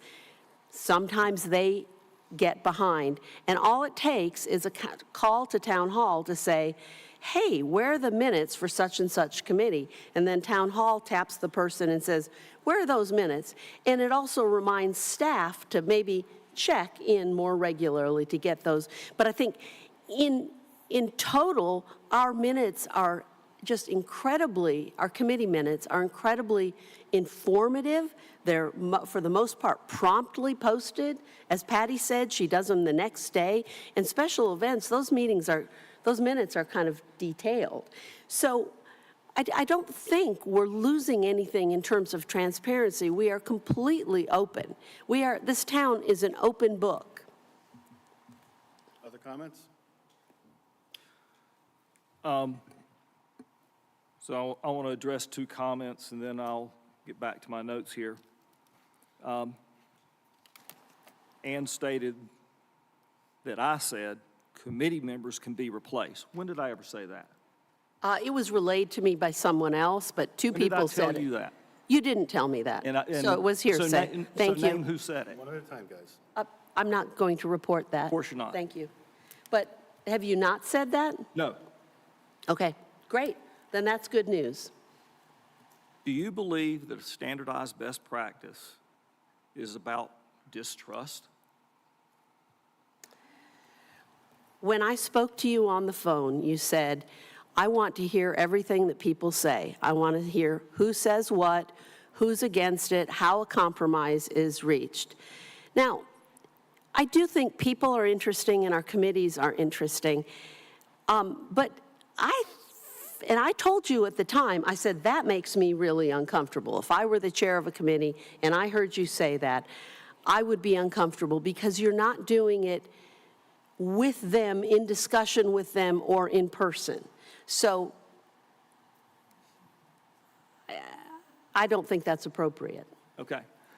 So we're going to go to the with them in person in just a second here. But the North Carolina League of Municipalities and the state legislature released a joint statement a long time ago. This says the public's right to hear and see and know public business is of the utmost importance. All of our committees, customers and services,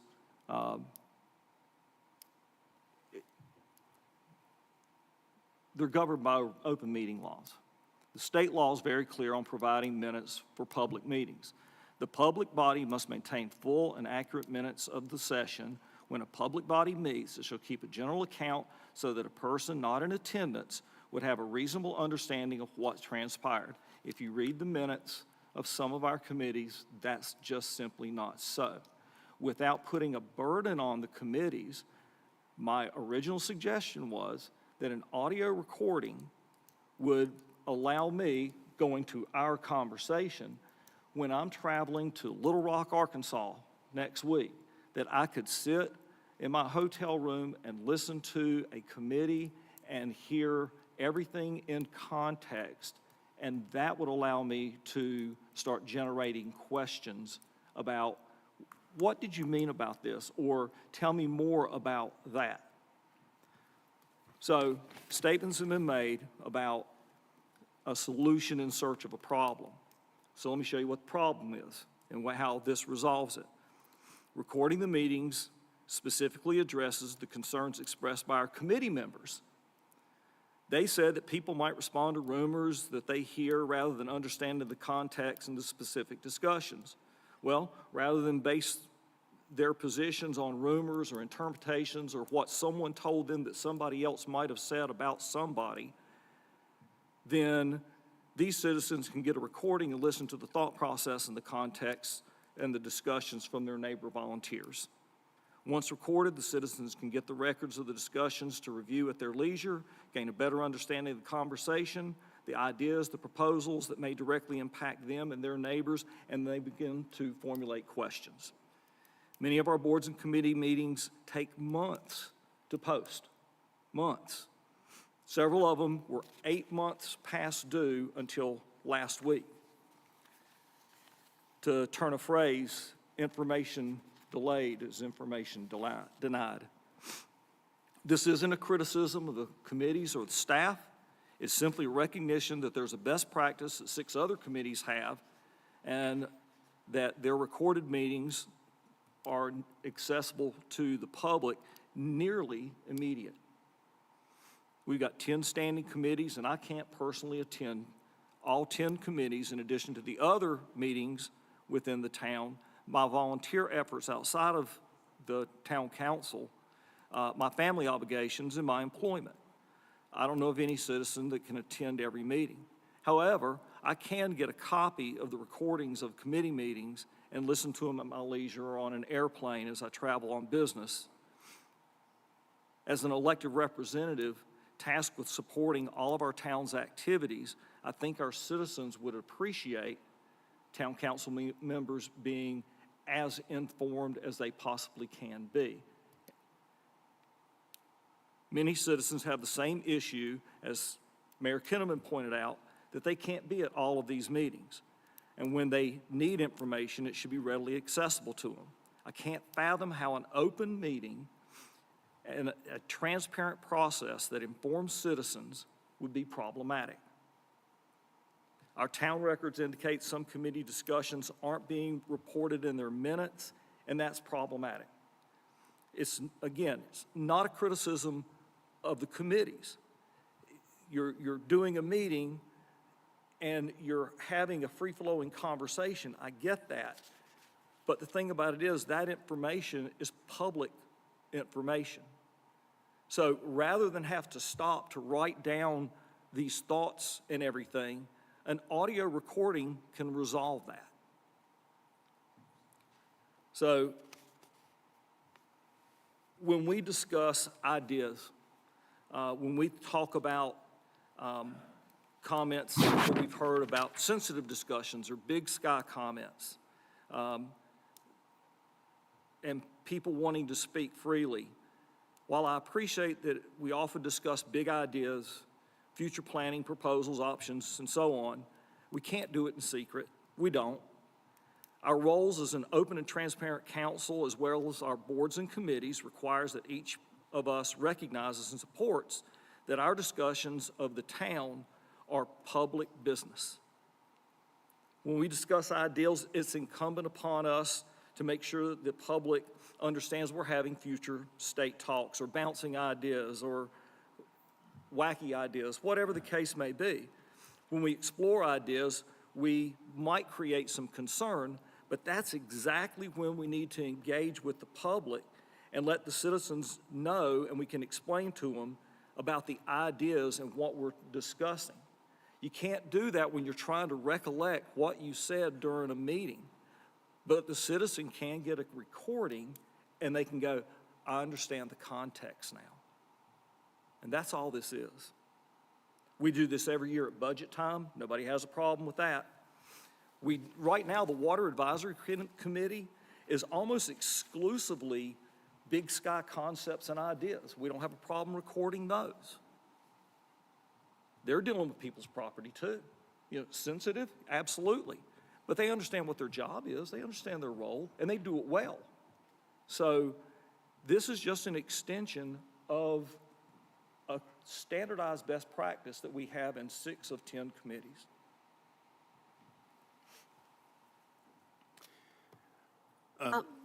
Sorry, one more, no minutes can be approved immediately. They take at least 1 month, and often there are gaps between committee meetings, like one committee might not meet for 2 or 3 months, so they can't approve those minutes until the next meeting.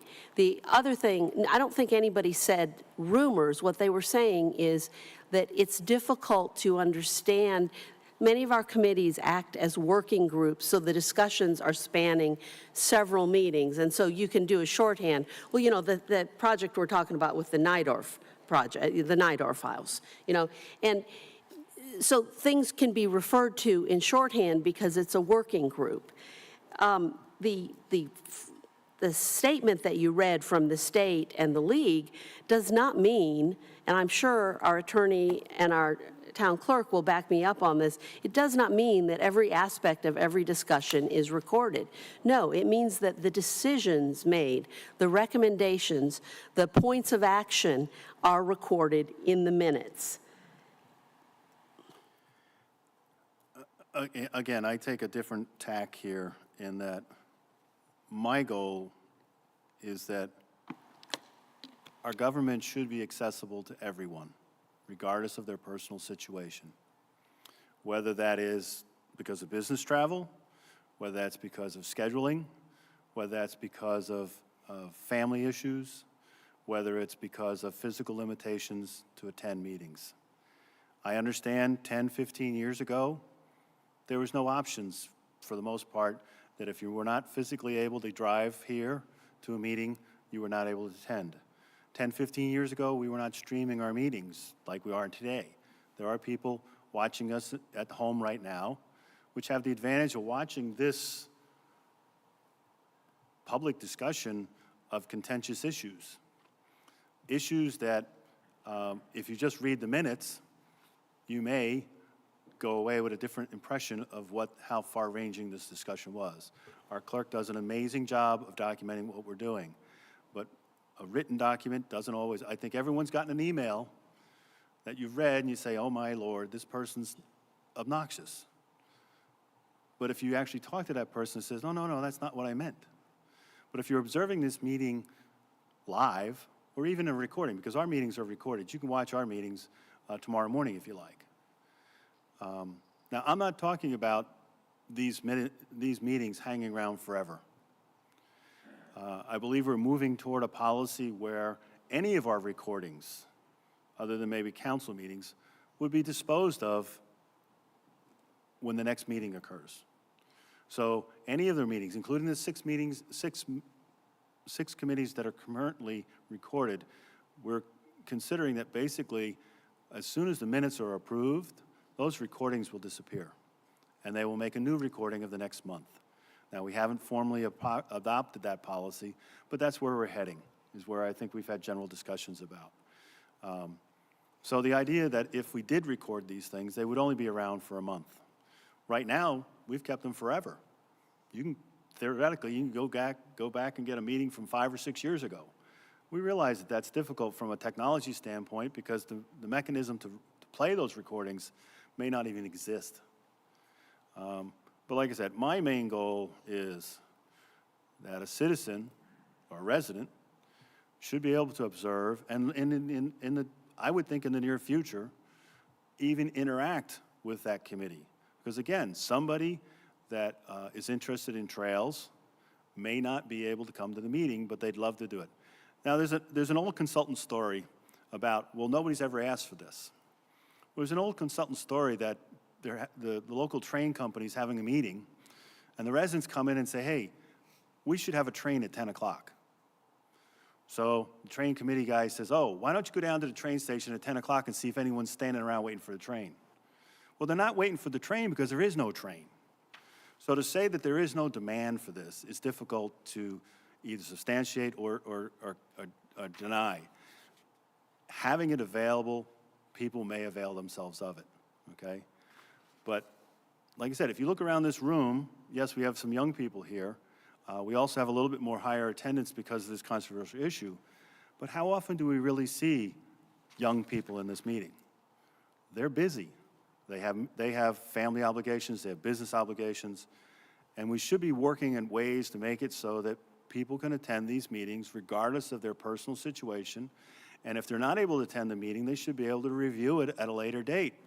Now, like I said, I'm talking about these meetings will be available for about a month. I don't believe we're talking about putting them up on the internet. They would basically be available on our website because at the end of the month, they would go away and basically effectively be recorded over with the next meeting. So again, I struggle with the whole idea we have the word public in all our meetings. If a meeting is public, then whatever's said in that meeting is public. And it's like I said, we have the ability to make it so that people can see the entire meeting, avoid any gotcha moments, and they get a full understanding of what's going on. And eventually, like I said, they'd be able to participate. We're looking for ways to expand participation. This is a path to expanding participation. I know when actually, the Lions Club now has a cyber club, because they're finding that younger people aren't really into meetings, physical meetings. They're fine with virtual meetings, but like I said, the Lions Club has a cyber club that doesn't meet in person at all.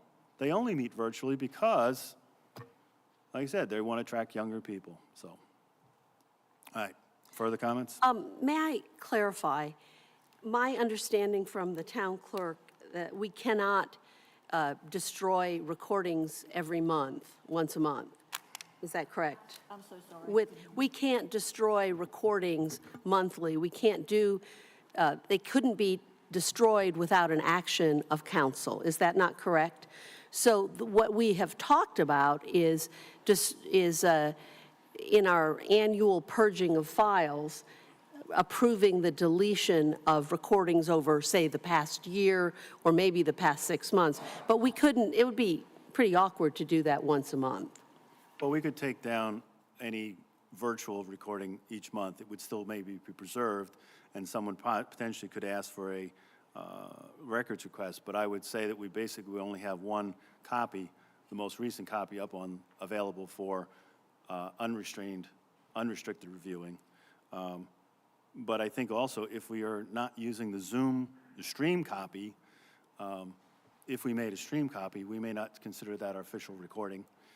In that case, and especially for our non-statutory ones, I would believe we could probably adopt a policy that they would disappear monthly. Whether or not that's doable, we'd have to talk about that. What I'm just saying is that we can make it so that these meetings are basically available for about a month, and then that's pretty much it, you know. But like I said, the main goal Are is... the recordings that we currently make, my understanding was that we can't post those to the website. Cannot post them on the website. Right. We can post things on, like these meetings, we post on YouTube. Right. So we can't post recordings to the website, just to clarify. I see no legal, I don't know of any legal reason why we can't. It's a technology reason, is my understanding. So it's not a legal reason, we don't have the technology. It's technologically not possible.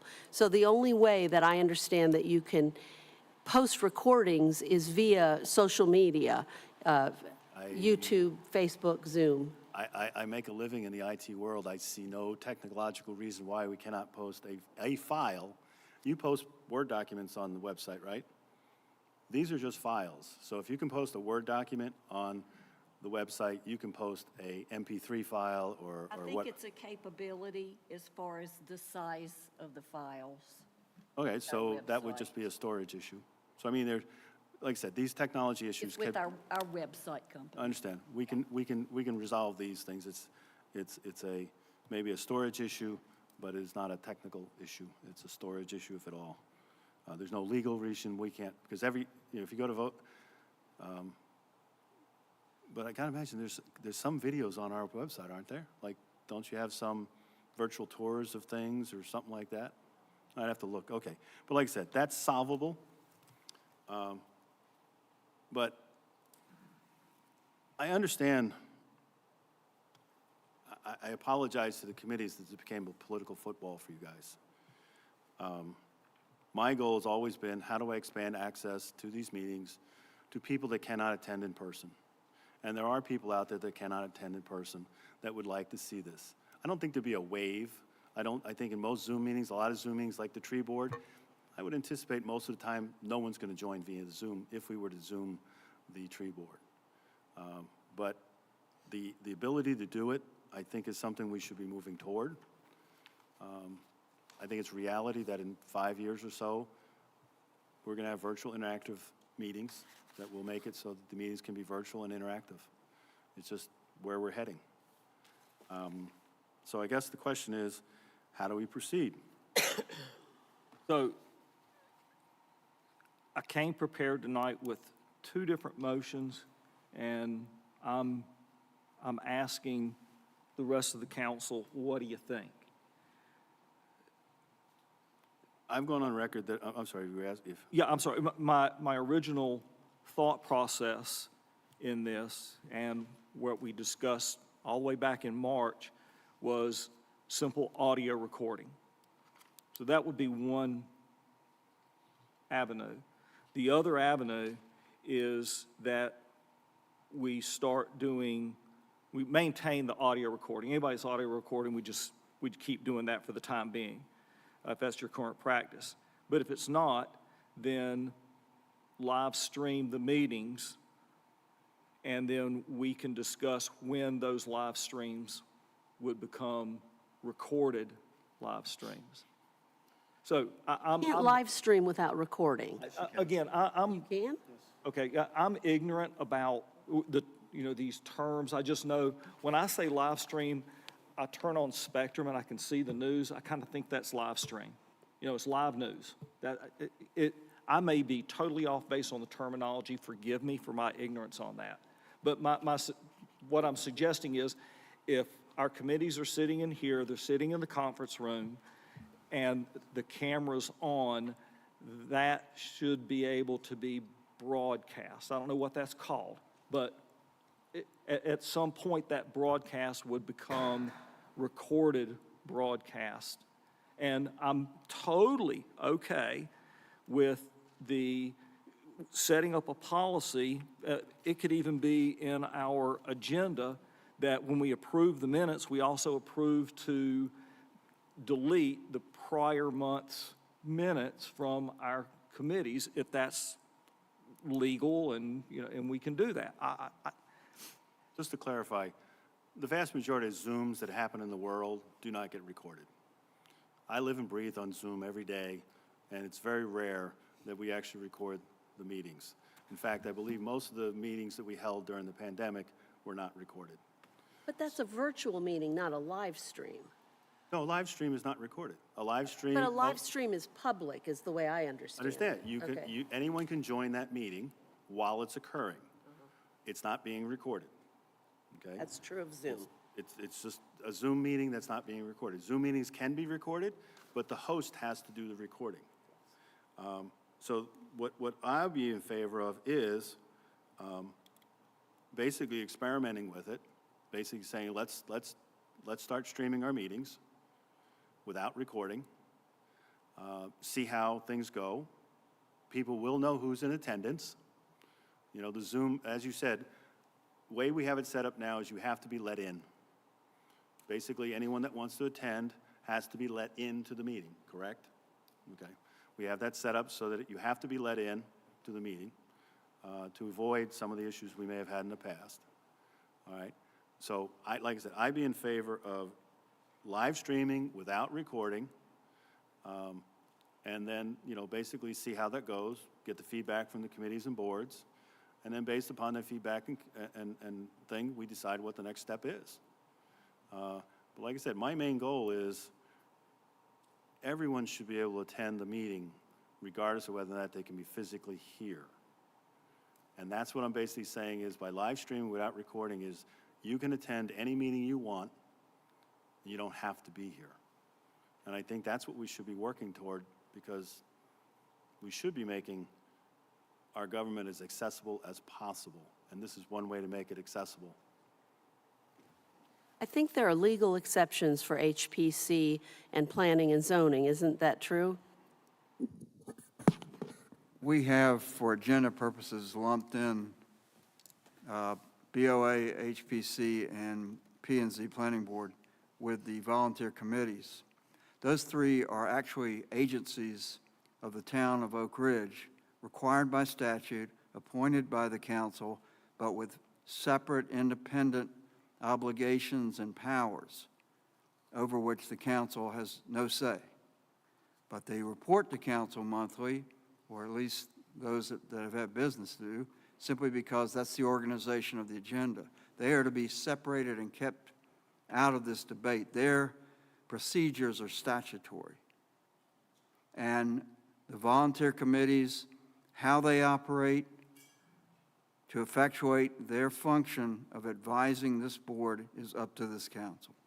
But what would restrict us from streaming their meetings? Whose meetings? These statutory meetings. Why wouldn't we be prevented from streaming their meetings? Nothing.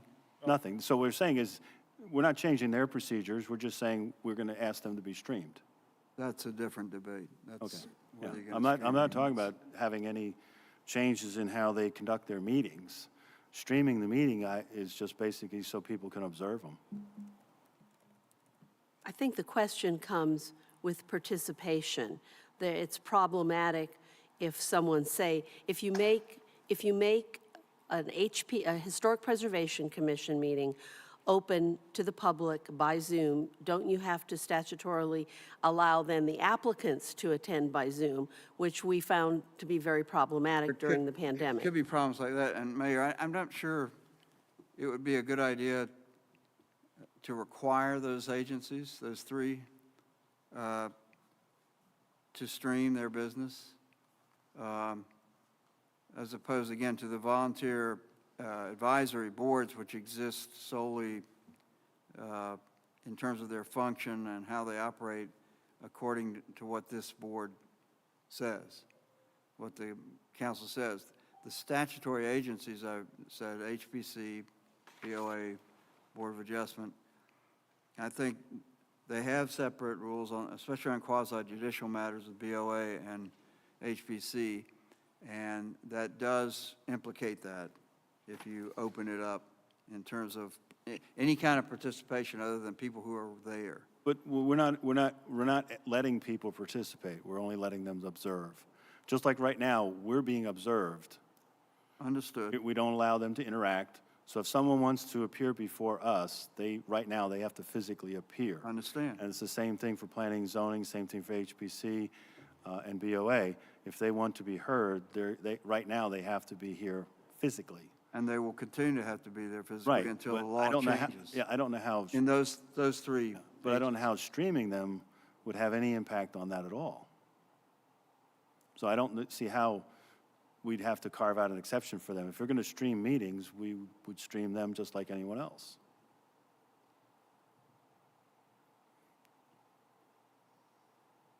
I'm sorry, are you talking about Zoom still? Zoom. Because if Stream you're streaming Zoom. on Zoom, that platform implies participation. The council No, meetings are just on no, YouTube. no. Zoom, you can make it so people can only watch. You can, you can make it, I attend Zoom training classes all the time where you cannot participate whatsoever. You only can watch. And is that correct to our media person? So these meetings can be, because right now, I realize we use a slightly different program to do this, but Zoom's the same thing. I mean, this program probably allows two-way communication. Not this one? Okay. But like I said, Zoom, you can definitely set up the meeting so that no one can say a word. You know, they can't participate at all. So that's where I'm moving toward. If we were to do something tonight, I believe we definitely need to give staff time to look look at from a policy standpoint and possibly further investigate any legal concerns. So that's one reason why we may want to consider you might want to consider tasking staff with some further investigation to see if it's appropriate for us to move forward with the different options you've been discussing, and also give us more time to, I have talked to some of the committee members. I have talked to some residents, and they said they would be open to the idea of being able to observe some meetings, because like I said, I have lots of friends that are parents that can't attend meetings. And they said, yeah, it'd be nice if I could maybe watch one of these things from time to time. I know some of the neighbor kids just love watching our town council meetings. So I see where people want to participate. They just don't have the time. They don't have the physical capability to be here. So I think we need to have a little more empathy than just say, well, attend the meeting. Well, not of all us can. Nobody said that. There are lots of ways to find out what's going on our committees, not just attending. I thought I made that very clear. I would like, Okay, go ahead, Mr. Greason. I'd like to see it put off until January. Let everybody investigate. If there's There's no use of you can make a moving, motion we with got that to Christmas continue coming it. up and all that, and let's just, So you want to make a Table it. motion to continue this until, to continue this discussion until January? Let me, Excuse me? Mr. Mayor, let me, what I think I heard was a compromise with the majority of town council members. We're not going to agree on everything. I get that. So I'm going to make a motion that effective Monday, January the 2nd, 2025, all meetings of the town committees, as well as any other public meetings conducted by the town, will either be audio recorded, if that's the current practice, or live stream without recording. Further, committees not currently recording meetings may opt for audio recording as opposed to live streaming, while staff explores the issues surrounding streaming and recording. comments on that? Well, the motion's been made. confused, so I Hold don't- on. No discussion. The motion's been made. We need to ask for a second. Is there a second? All right, the motion dies for lack of a second. I would like a motion that we discuss it on January 2nd and then go from there. I would like input from Mr. Thomas. I don't want to do anything that's wrong. So I would like to continue it. Is there a second? I'll second it. Is there any discussion about, so you're basically continuing it, discussion until the January meeting? Right. And asking staff and legal counsel for advice? Is that correct? I'm sorry. The motion I heard was you basically wanted to continue it until the January meeting and asking staff and legal counsel to give us some advice on how to proceed in this area? Is that what I heard? Yes, sir. Okay, and I second that. Discussion? I have a question. At our last meeting, it was suggested that we reach out, I think it was someone, a committee member said, why don't you reach out to committees and see what they think? Because they're deeply implicated in this. I understand the theoretical arguments about, transparency, uber alles, it's just like everything transparent, okay? I don't really want everything in my life to be transparent, and most people don't. But the meetings that really count are the statutory meetings and the meetings of this body. Other than that, they're mostly working groups. But the question I have is, Mr. Stone reached out to committee chairs, and I think we've heard from almost every committee chair, and not one committee chair or one member of a committee is in favor of this.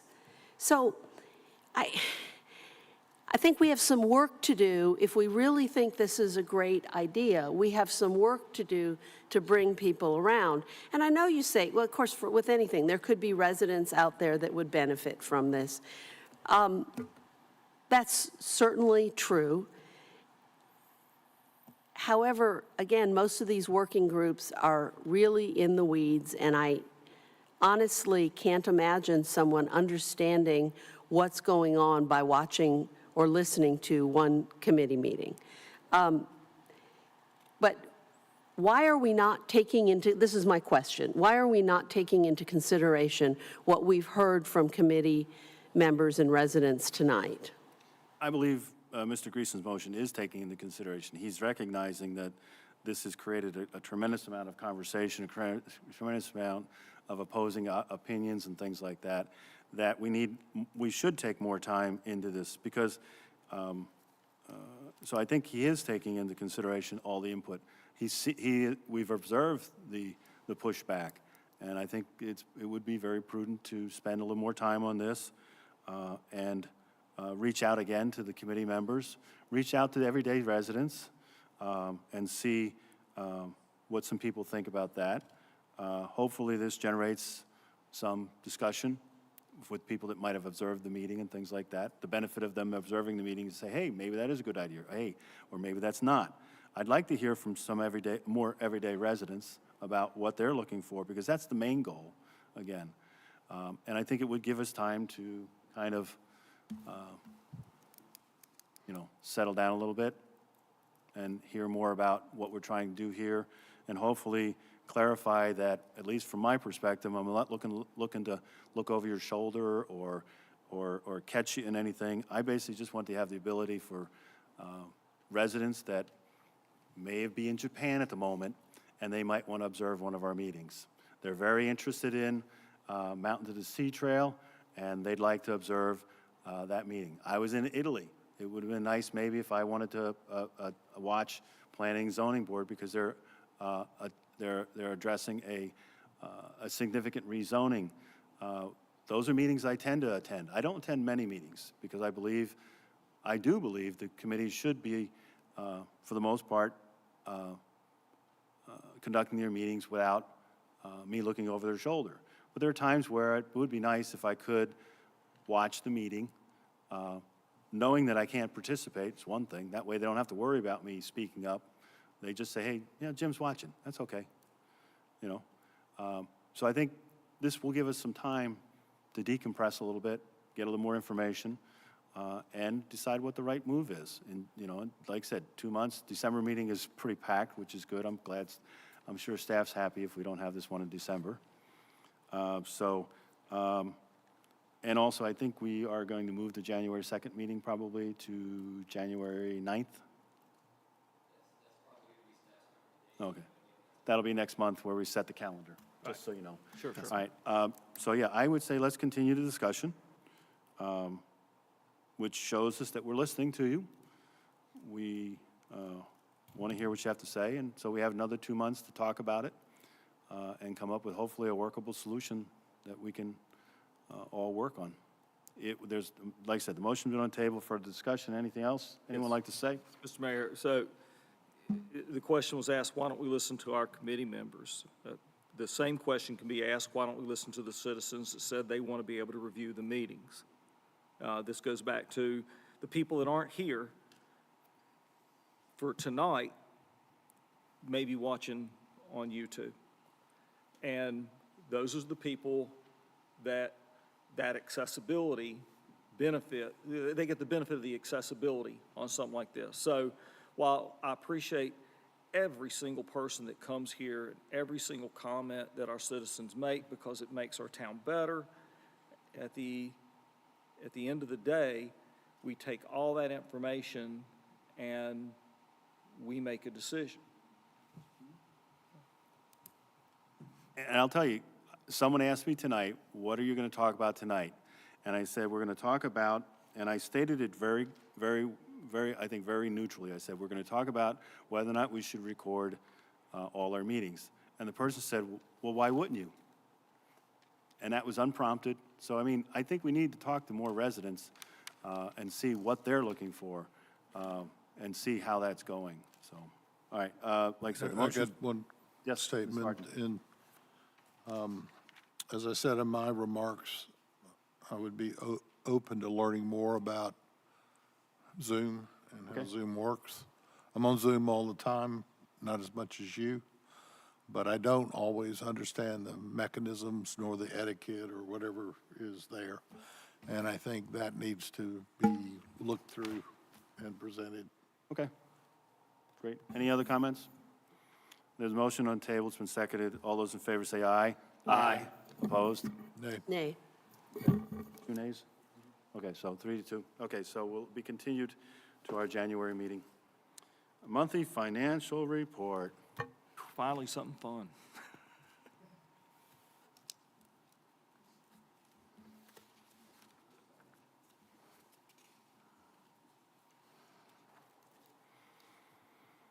Okay, y'all managed to beat me for the most boring thing tonight.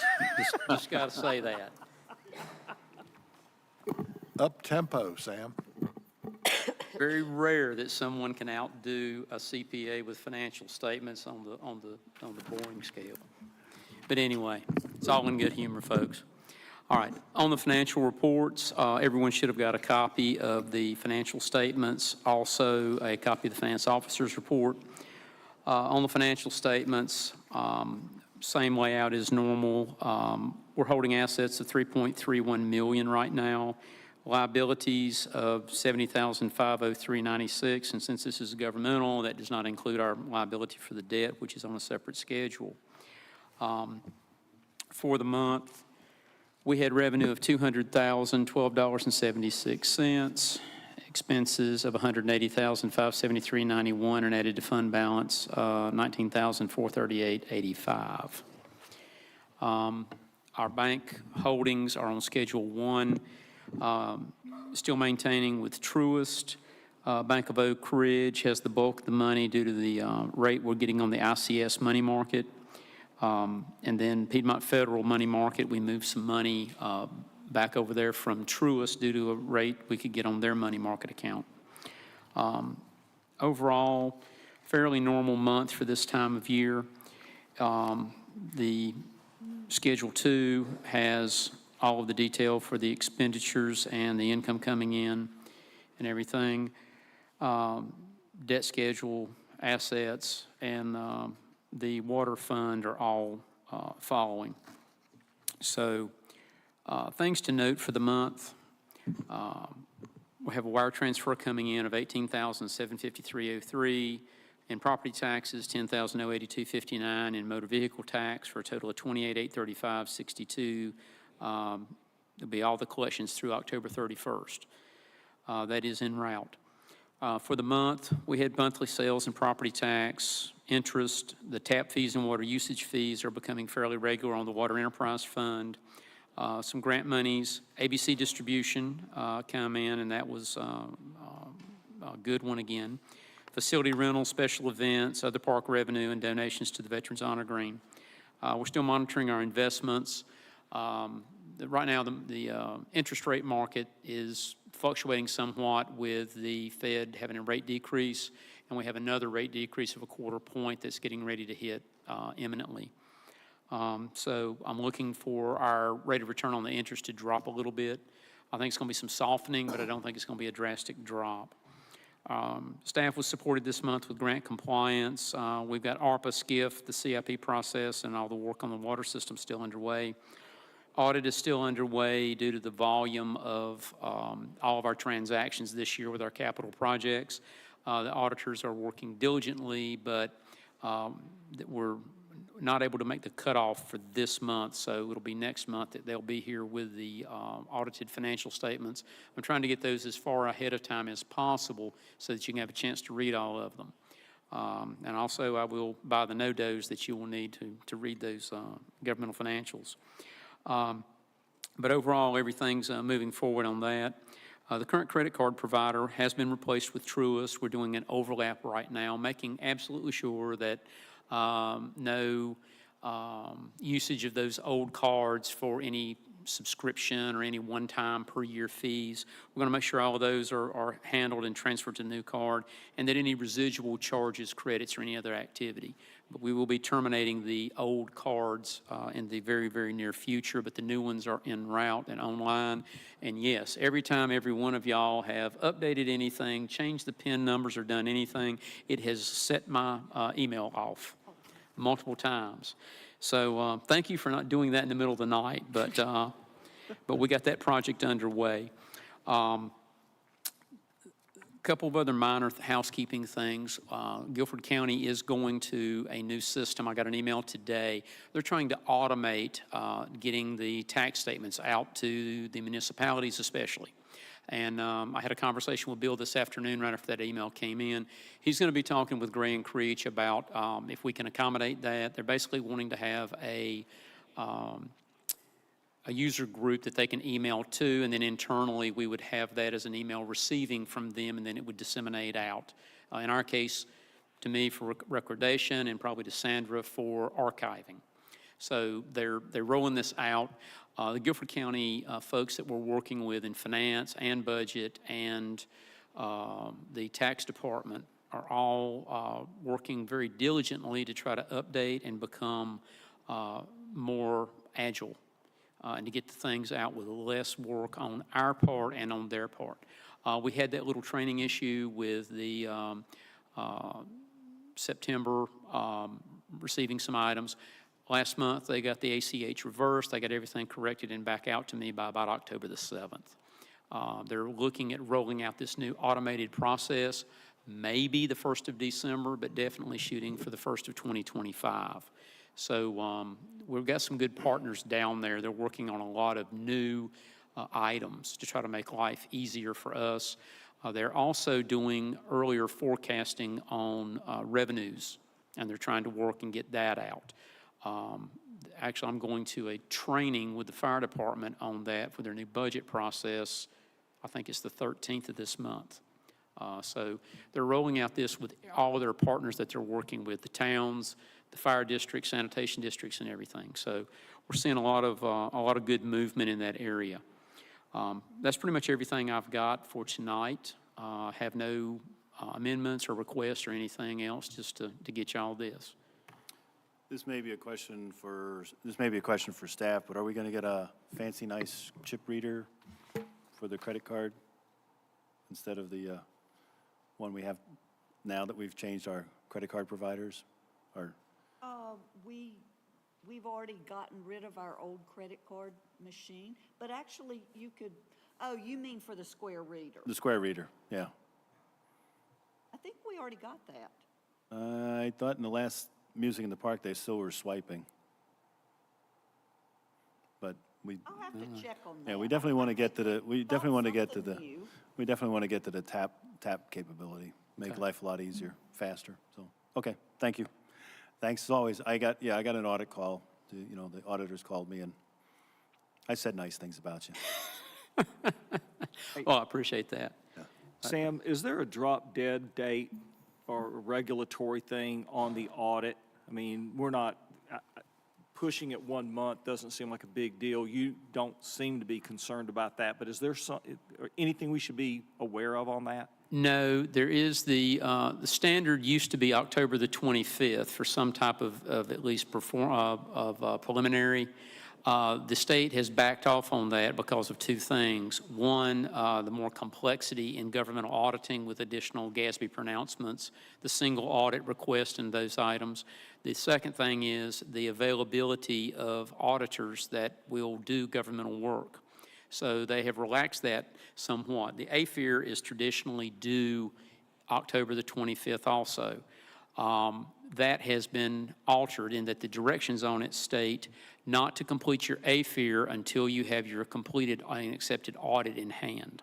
So the state has managed to adjust a few things on that. And that does bring up one other thing on the AFIR. They have an AFIR, and that's, I hate to use an accounting acronym, but that is AFIR. It is basically a report we have to do with metrics and data that is sent into the state. They have used the Census Bureau for probably close to a decade. They have now abandoned that because it was extremely time-consuming and extremely difficult to use. They have gone with a new system that is internal to the state treasury, and it looks and has an interface the same as what we're doing with the collateralization reports that we do every 6 months. So they're making some changes down there, but to your question, Mike, we're not going to get in trouble. As soon as the audit comes in, I will do the AFIR, and then that will be in full compliance. But by them altering and making that directional statement, don't do this until you have that audit. And by the same token, all these audits have to go down and have a preliminary approval by the state before the auditor's given their green light to come out. So we're okay. Okay. Anything else? That's it. We need a motion to accept the finance officer report. So moved. Second. Any discussion? All those in favor say aye. Aye. Nay? Okay, good. Excellent as always. Thank you. Thank you. Committee reports. Finance Committee, I don't think we're running yes yet. Water Advisory Committee? They did not meet? Okay. All right, we're going to meet next week. Again, public meeting, so if you'd like to attend, you're welcome to attend. Historic Preservation.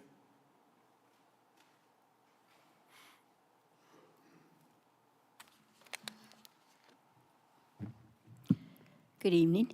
Barbara Engel, 8524 Rosedale Drive, Oak Ridge.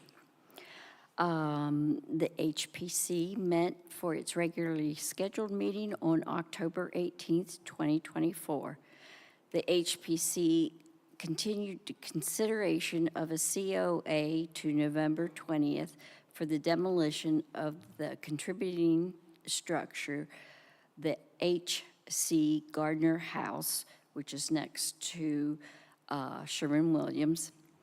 It's located at 2204 Oak Ridge Road.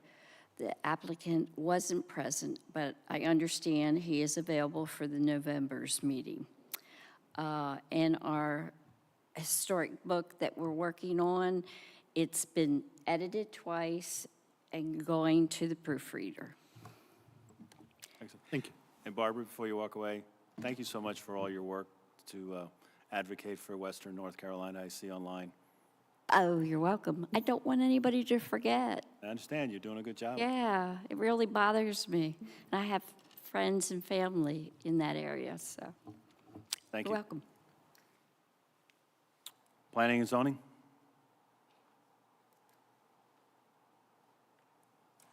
I don't think they met, did they? No meeting. No meeting. Mountain to the Sea Trail?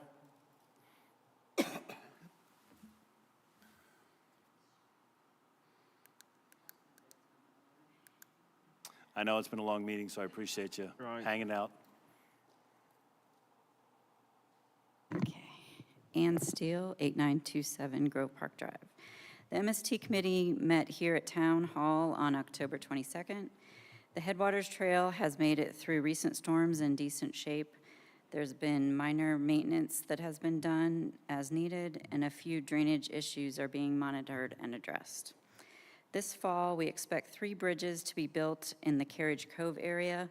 All 3 will be built by different scouts for their Eagle Scout projects. And in October, the Parks and Rec Committee approved the Eagle Scout project for improvements at the campsite at Town Park.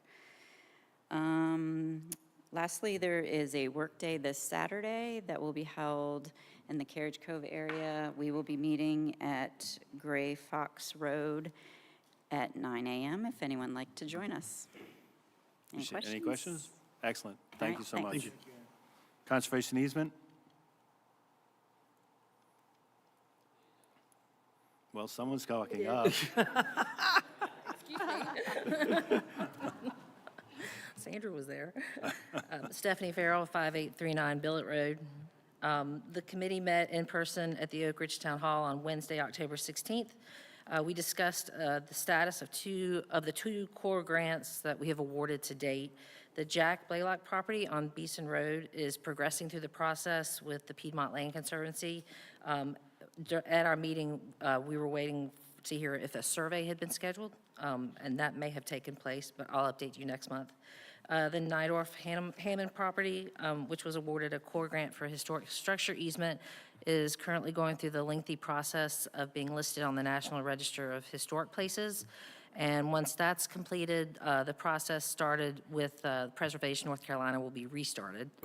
The Piedmont Land Conservancy has been awarded a grant to purchase the Alma Blaylock property on East Harrell Road, and that process is moving towards resolution, hopefully by the end of the year. Finally, we were saddened to receive Debbie Schoenfeld's resignation from the committee due to personal reasons. Debbie has been a valued member of the committee since its founding, and we will greatly miss her knowledge of the historic structures in Oak Ridge, as well as the Historic Preservation Commission process, and we thank her very much. We hope to add a replacement from the Historic Preservation Committee to give us that perspective, as that's how the committee was designed, the Conservation Easement Committee was designed. Finally, our next meeting will be held in person, but we've also can provide a Zoom on November 20th at 1 p.m. in the Town Hall. Excellent. Any questions? Thank you as always. Special events. Do you need special dispensation for extra time? Okay.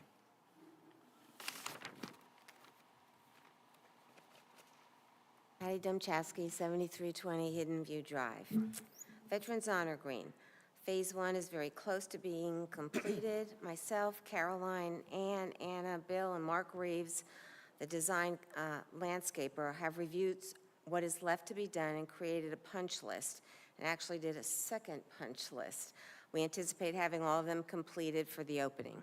The second order of pavers has been received and has been installed. We have additional pavers that have not yet been sent in to Polar Engraving until we have the minimum number required. The Veterans Honor Green grand opening will be combined with the Veterans Day ceremony. Invites have been sent out to all the major donors and interested parties. Copies of the program will be provided to all the town council members probably tomorrow. Major thanks to Genevieve for all her work on the program. Also thanks to the Parks and Rec folks for all their help. The grand opening will start at 10, rain or shine, and refreshments will be served thanks to the Northwest Women's Club and the Lions Club at the Pavilion. All are invited. Thanks to Bill for continuing to work on Phase 2 and hopefully obtain some prices after the grand opening is done. We currently have over $18,000 in donations for Phase 2. Light Up the Night planning is progressing on schedule. Barbara Engel continues to obtain their craft and food vendors. Diana Macklin and Amy Karakoff continue to work on the new lighting decorations for the front lawn and lighted arches down Cocoa Lane. Our usual cast of characters will be on hand: Grinch Tractor Ride, Santa, Central Baptist Church Band, Oak Ridge Presbyterian Choir, Oak Ridge Elementary Children's Choir, Letters to Santa, and Destination Arts. On Monday, December 2nd, inventory and testing will be done on the luminaries by the committee members. The actual placement of the luminaries around the park will be on Tuesday, December 3rd, and we'll send out a social media blurb for volunteers to help. Any questions? Oh, thank you. See you on Monday. Thanks, Patty. My wife continues to remind me that it's not Sunday. I keep wanting to show up on Sunday. Tree Committee?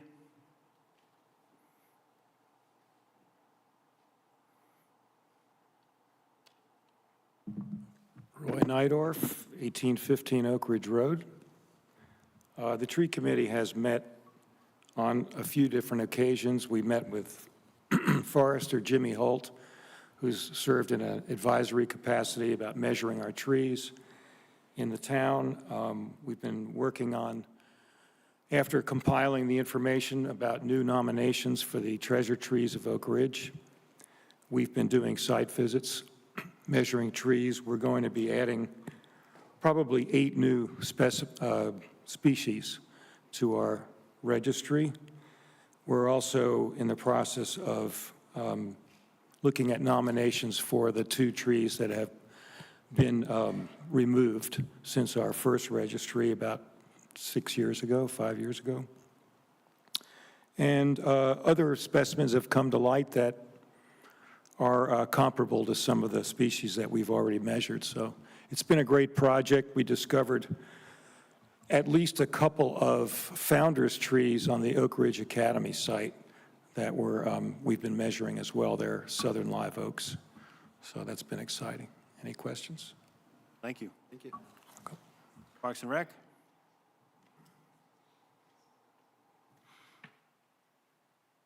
Adrian Eckenrod, excuse me, Adrian Eckenrod, 5679 Timber Trace Way, Oak Ridge. Sorry, it's been 3 weeks, and I'm still trying to get my voice back. Okay. The Parks and Rec Advisory Board met October 17th here at Town Council, both in person and over Zoom. During that meeting, we approved a proposal from the Piedmont Shakespeare Company for a performance of Shakespeare's Hamlet on Saturday, June 21st, 2025 at the amphitheater. We also approved an Eagle Scout project to add a picnic table with a gravel pad, map box, journal box to the existing MST camping area behind the Redmond House. We also reviewed again and submitted the Farmhouse Community Center policy to the council as you discussed tonight. I heard the council's feedback on that. We'll take that back and review. Just to reiterate on that, we will certainly address all the concerns and send back. And I think it'll be helpful if we also provide some of the guidance for how we got to where we got on those things. We looked at a lot of municipalities near us. We also looked at how the rental of the shelters are handled. And a lot of it was stemmed from that, particularly where we looked at somehow the rates and, for example, when we look at people come to us and we will perhaps, there's a 5K and we will allow them to use the shelter at no charge. And so we were looking at how some of the existing services at the park utilize today, but I think it'll help give clarity if we provide some of those examples as to what we were trying to accomplish through this policy. But I will certainly take that back to our committee and send it back to you with additional information and clarity. Update on the security camera and networking upgrades that were done at the park. That has been completed and installed. However, Heritage Farm Park is still not operational fully yet. We have ordered internet from Spectrum, still waiting on that to be turned up. It's being delayed, as Spectrum's telling us, and I've seen in other areas as well. A lot of the staff is currently in Western North Carolina, so it's delaying the installation of our internet at Heritage Farm Park. But the installation of the equipment has been done and tested with temporary internet connections to ensure everything was complete. Music in the park. We're working on the bands and sponsors for 2025 season. Excuse me. We've secured 4 out of the 6 bands have been booked so far for next year. And finally, ORA's team leadership group, with the help of town park staff, completed another successful Halloween Terror Trail at the end of this year. Excellent. Thank you. Good job. Question? Yes. Yes. Anticipating the farmhouse, historically, people have mentioned music on the Yes. porch or whatever it was. Is that being looked at yet, or is that just tabled until you know you have the? Absolutely. That's part of where the inclement weather came in. The deck actually supports more. So we envisioned some people renting, utilizing the deck space in the areas. And similar to how we do now with basically the park superintendent's going to, when we have other requests for shelters or other events, to utilize that space based upon how the grounds are, how the weather's been, whether we're going to allow vehicles or such on that grass. So it's kind of done on a case-per-case basis. It would be organized through MyRec, which is how individuals rent the shelters today. They would use the MyRec app to secure that space. But we haven't booked any bands. We have some kind of bands in line, but the music in the park has grown. Of course, now, as you know, we do all of ours with sponsors. So we're looking to kind of recreate what it used to be when it was smaller, with some more smaller local bands. That would be kind of like a music on the deck scenario. But we absolutely do envision several of the usages and rental needs out of that facility will leverage the deck and the green space around it. Excellent. Thank you. Certainly, thank you. Community organization reports. I'd like to recommend that we, at least for the Elementary School Youth Association, Millie Academy, remove them from the standard agenda and continue to invite them. But since we have public comments first now, they would be able to avail themselves of the public comment section at the beginning of the meeting. I don't know what your thoughts are in there. Like I said, they would still have the opportunity. Also, I know like with the elementary school, you know, they work during the day, so having them wait until the end. Also with the academy, we've been trying to encourage the academy to come over and maybe bring a student. I know that if the student was having to wait this long, they may not come over, so they may actually come more often if we just said, hey, avail yourself of the public comments. I don't know what your thoughts on that are. I think the town clerk has usually said that to them, that if they want to give their report earlier, they can. But I'm fine with it either way. Okay. I like having them on the agenda, I guess, because that's a sort of formal invitation. Yeah, I would agree. I'd like to see, with both, I'd like to see it move to maybe right after the fire department, before the public comments, but keep it on the agenda. So just move it to there would be my preference. Maybe just let's think about it, and then we'll decide how we want to do it. Okay. We now have our second section of public comments. No, we have the community organization reports. Triad There- is here. Oh, I'm sorry. Is that Mr. this month? Barbary? I apologize. Yeah. It's not every month, so I apologize. ABC. It's every 3 months. This is my favorite part. Yeah. You can move me earlier, too, if you Yeah, want. well, exactly right, exactly right. So Jim Barbary, 7903 Quiet Place, Oak Ridge. I'm reporting for the Triad Municipal ABC Board. The ABC Board, we did send our law enforcement division to the mountains earlier to help with the disaster there. For those who don't know, we do have a law enforcement division with the ABC Board. We had some excitement at the Oak Ridge store. Somebody ran into one of the posts, and so the way it came down, somebody hit the post. The Oak Ridge store called the fire department. The fire department called the building inspector. The building inspector condemned the store. So now we're at crisis mode because you can't shut a liquor store down. Right. Okay. So ABC called a engineer. And the engineer said, you can put a post in here and hold that roof up and you'll be okay. So the store stayed open, so the crisis was averted. Anyway, what you really wanted to hear from me is that the first quarter, July through September 24, the distribution to the town was $45,026. Any questions? Oh, thank you. Thank you. Now we're moving to public comments. Again, a period where you come up, speak your mind for 3 minutes, state your name and address. Over in the right corner here.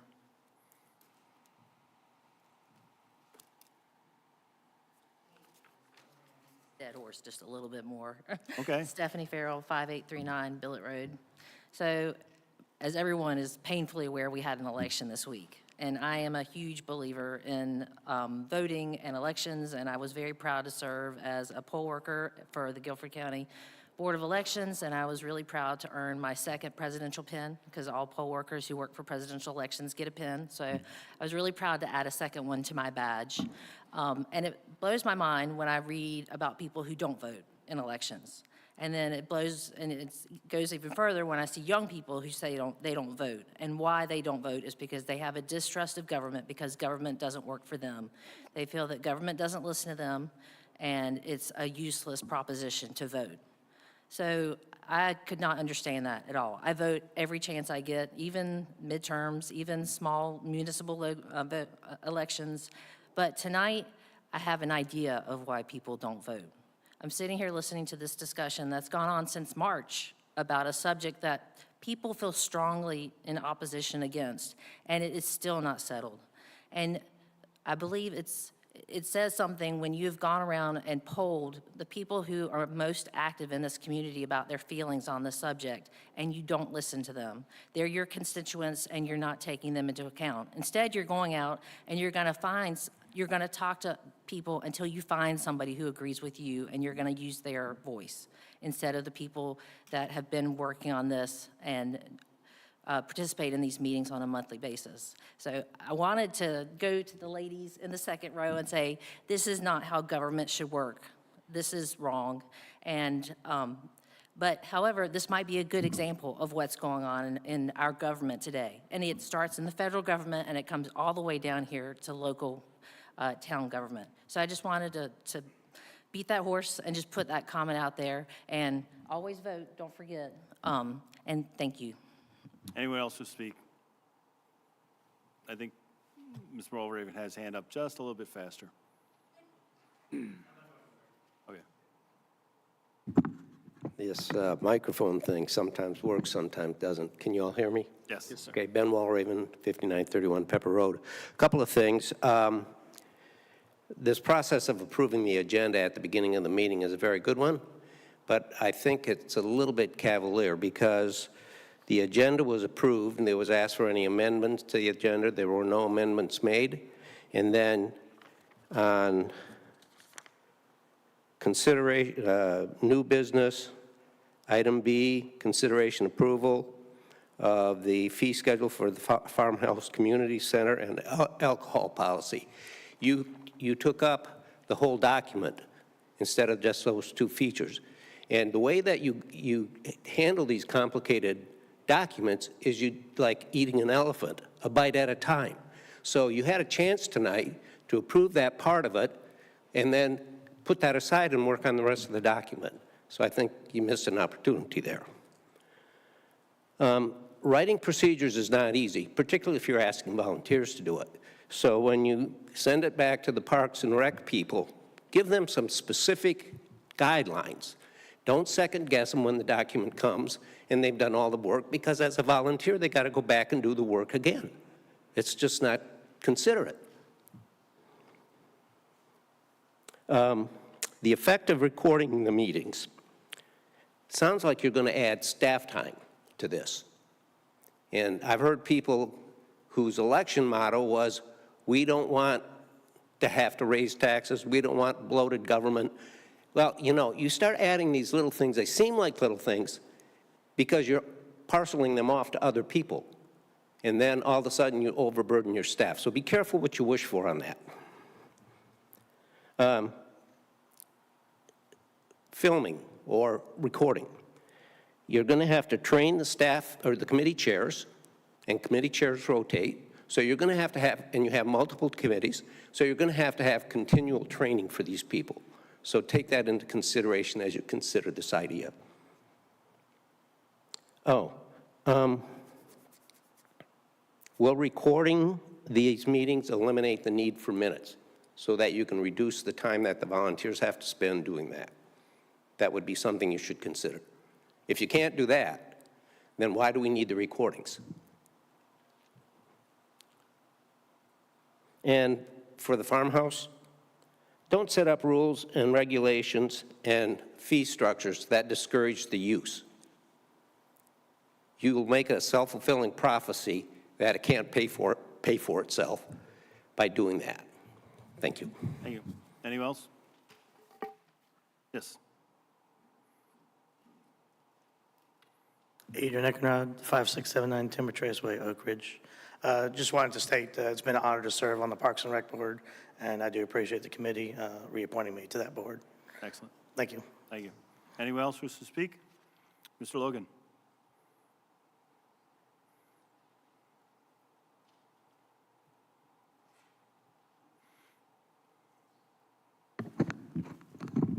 Michael Logan, 5202 Rambling Road.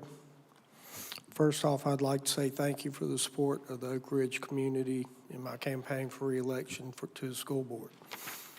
It was not successful at this time, They have not certified the votes yet, but I do believe that Mr. Coates will win. And I will say he was the second best choice.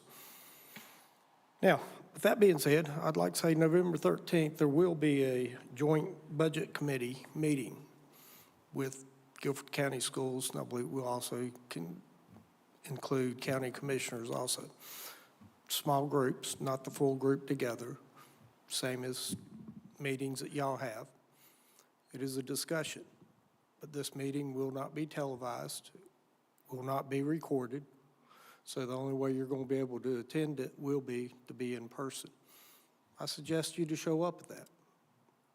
We, as a school board or a school system, are the largest budget within Guilford County. Our budget is bigger than the county's budget once you throw in the federal money and the state money. It's actually larger than the county.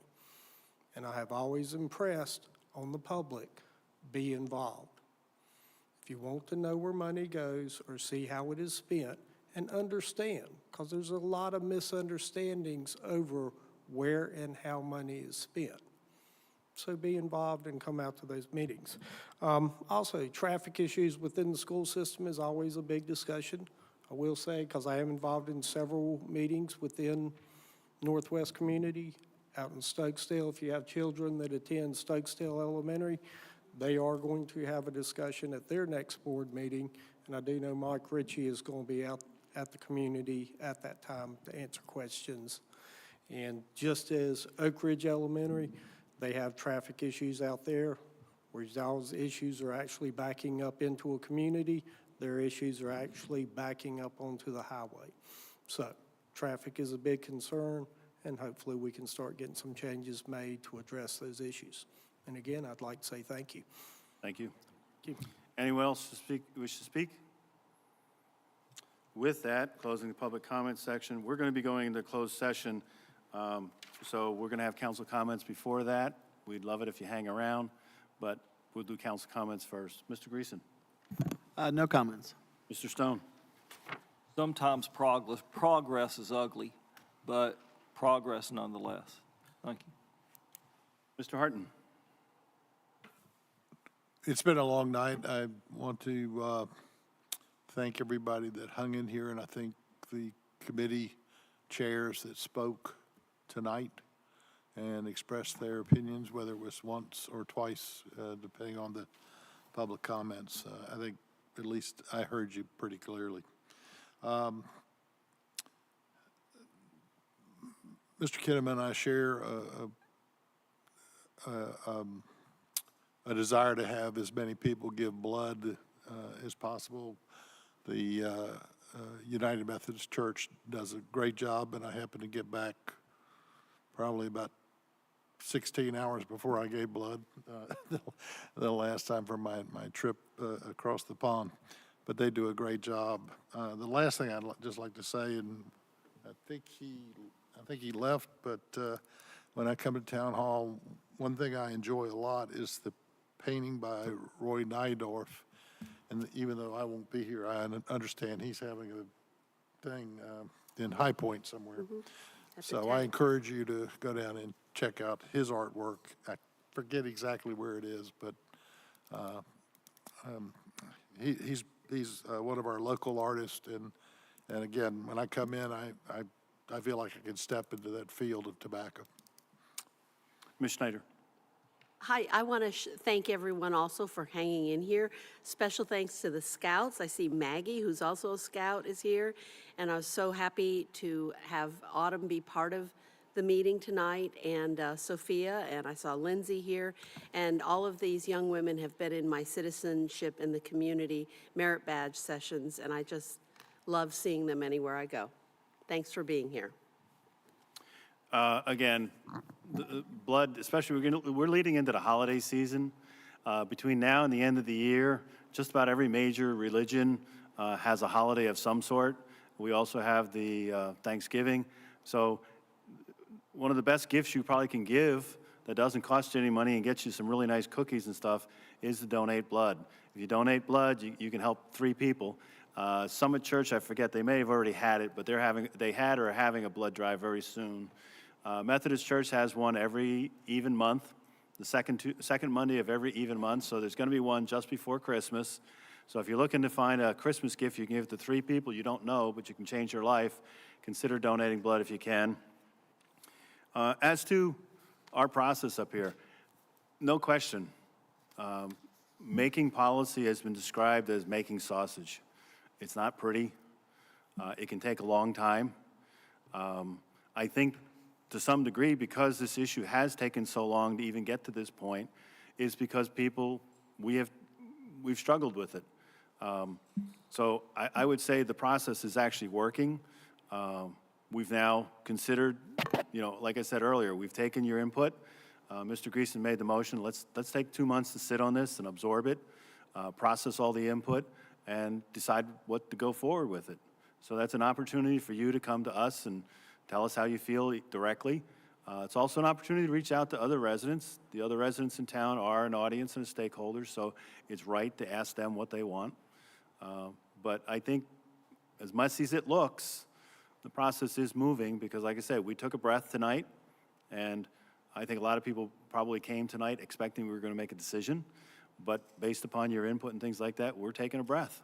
And we're going to wait until January to see what we might do, what we may or may not do. So it works, it's messy, it's ugly, but I think it's working.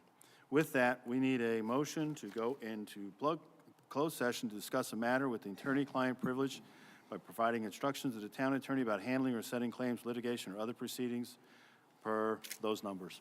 So moved. Second? Second. Any discussion? All right, we shouldn't be terribly long. But you don't have to stay.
action was taken.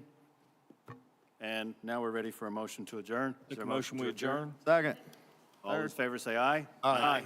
Opposed? Ayes have it. Thank you so much.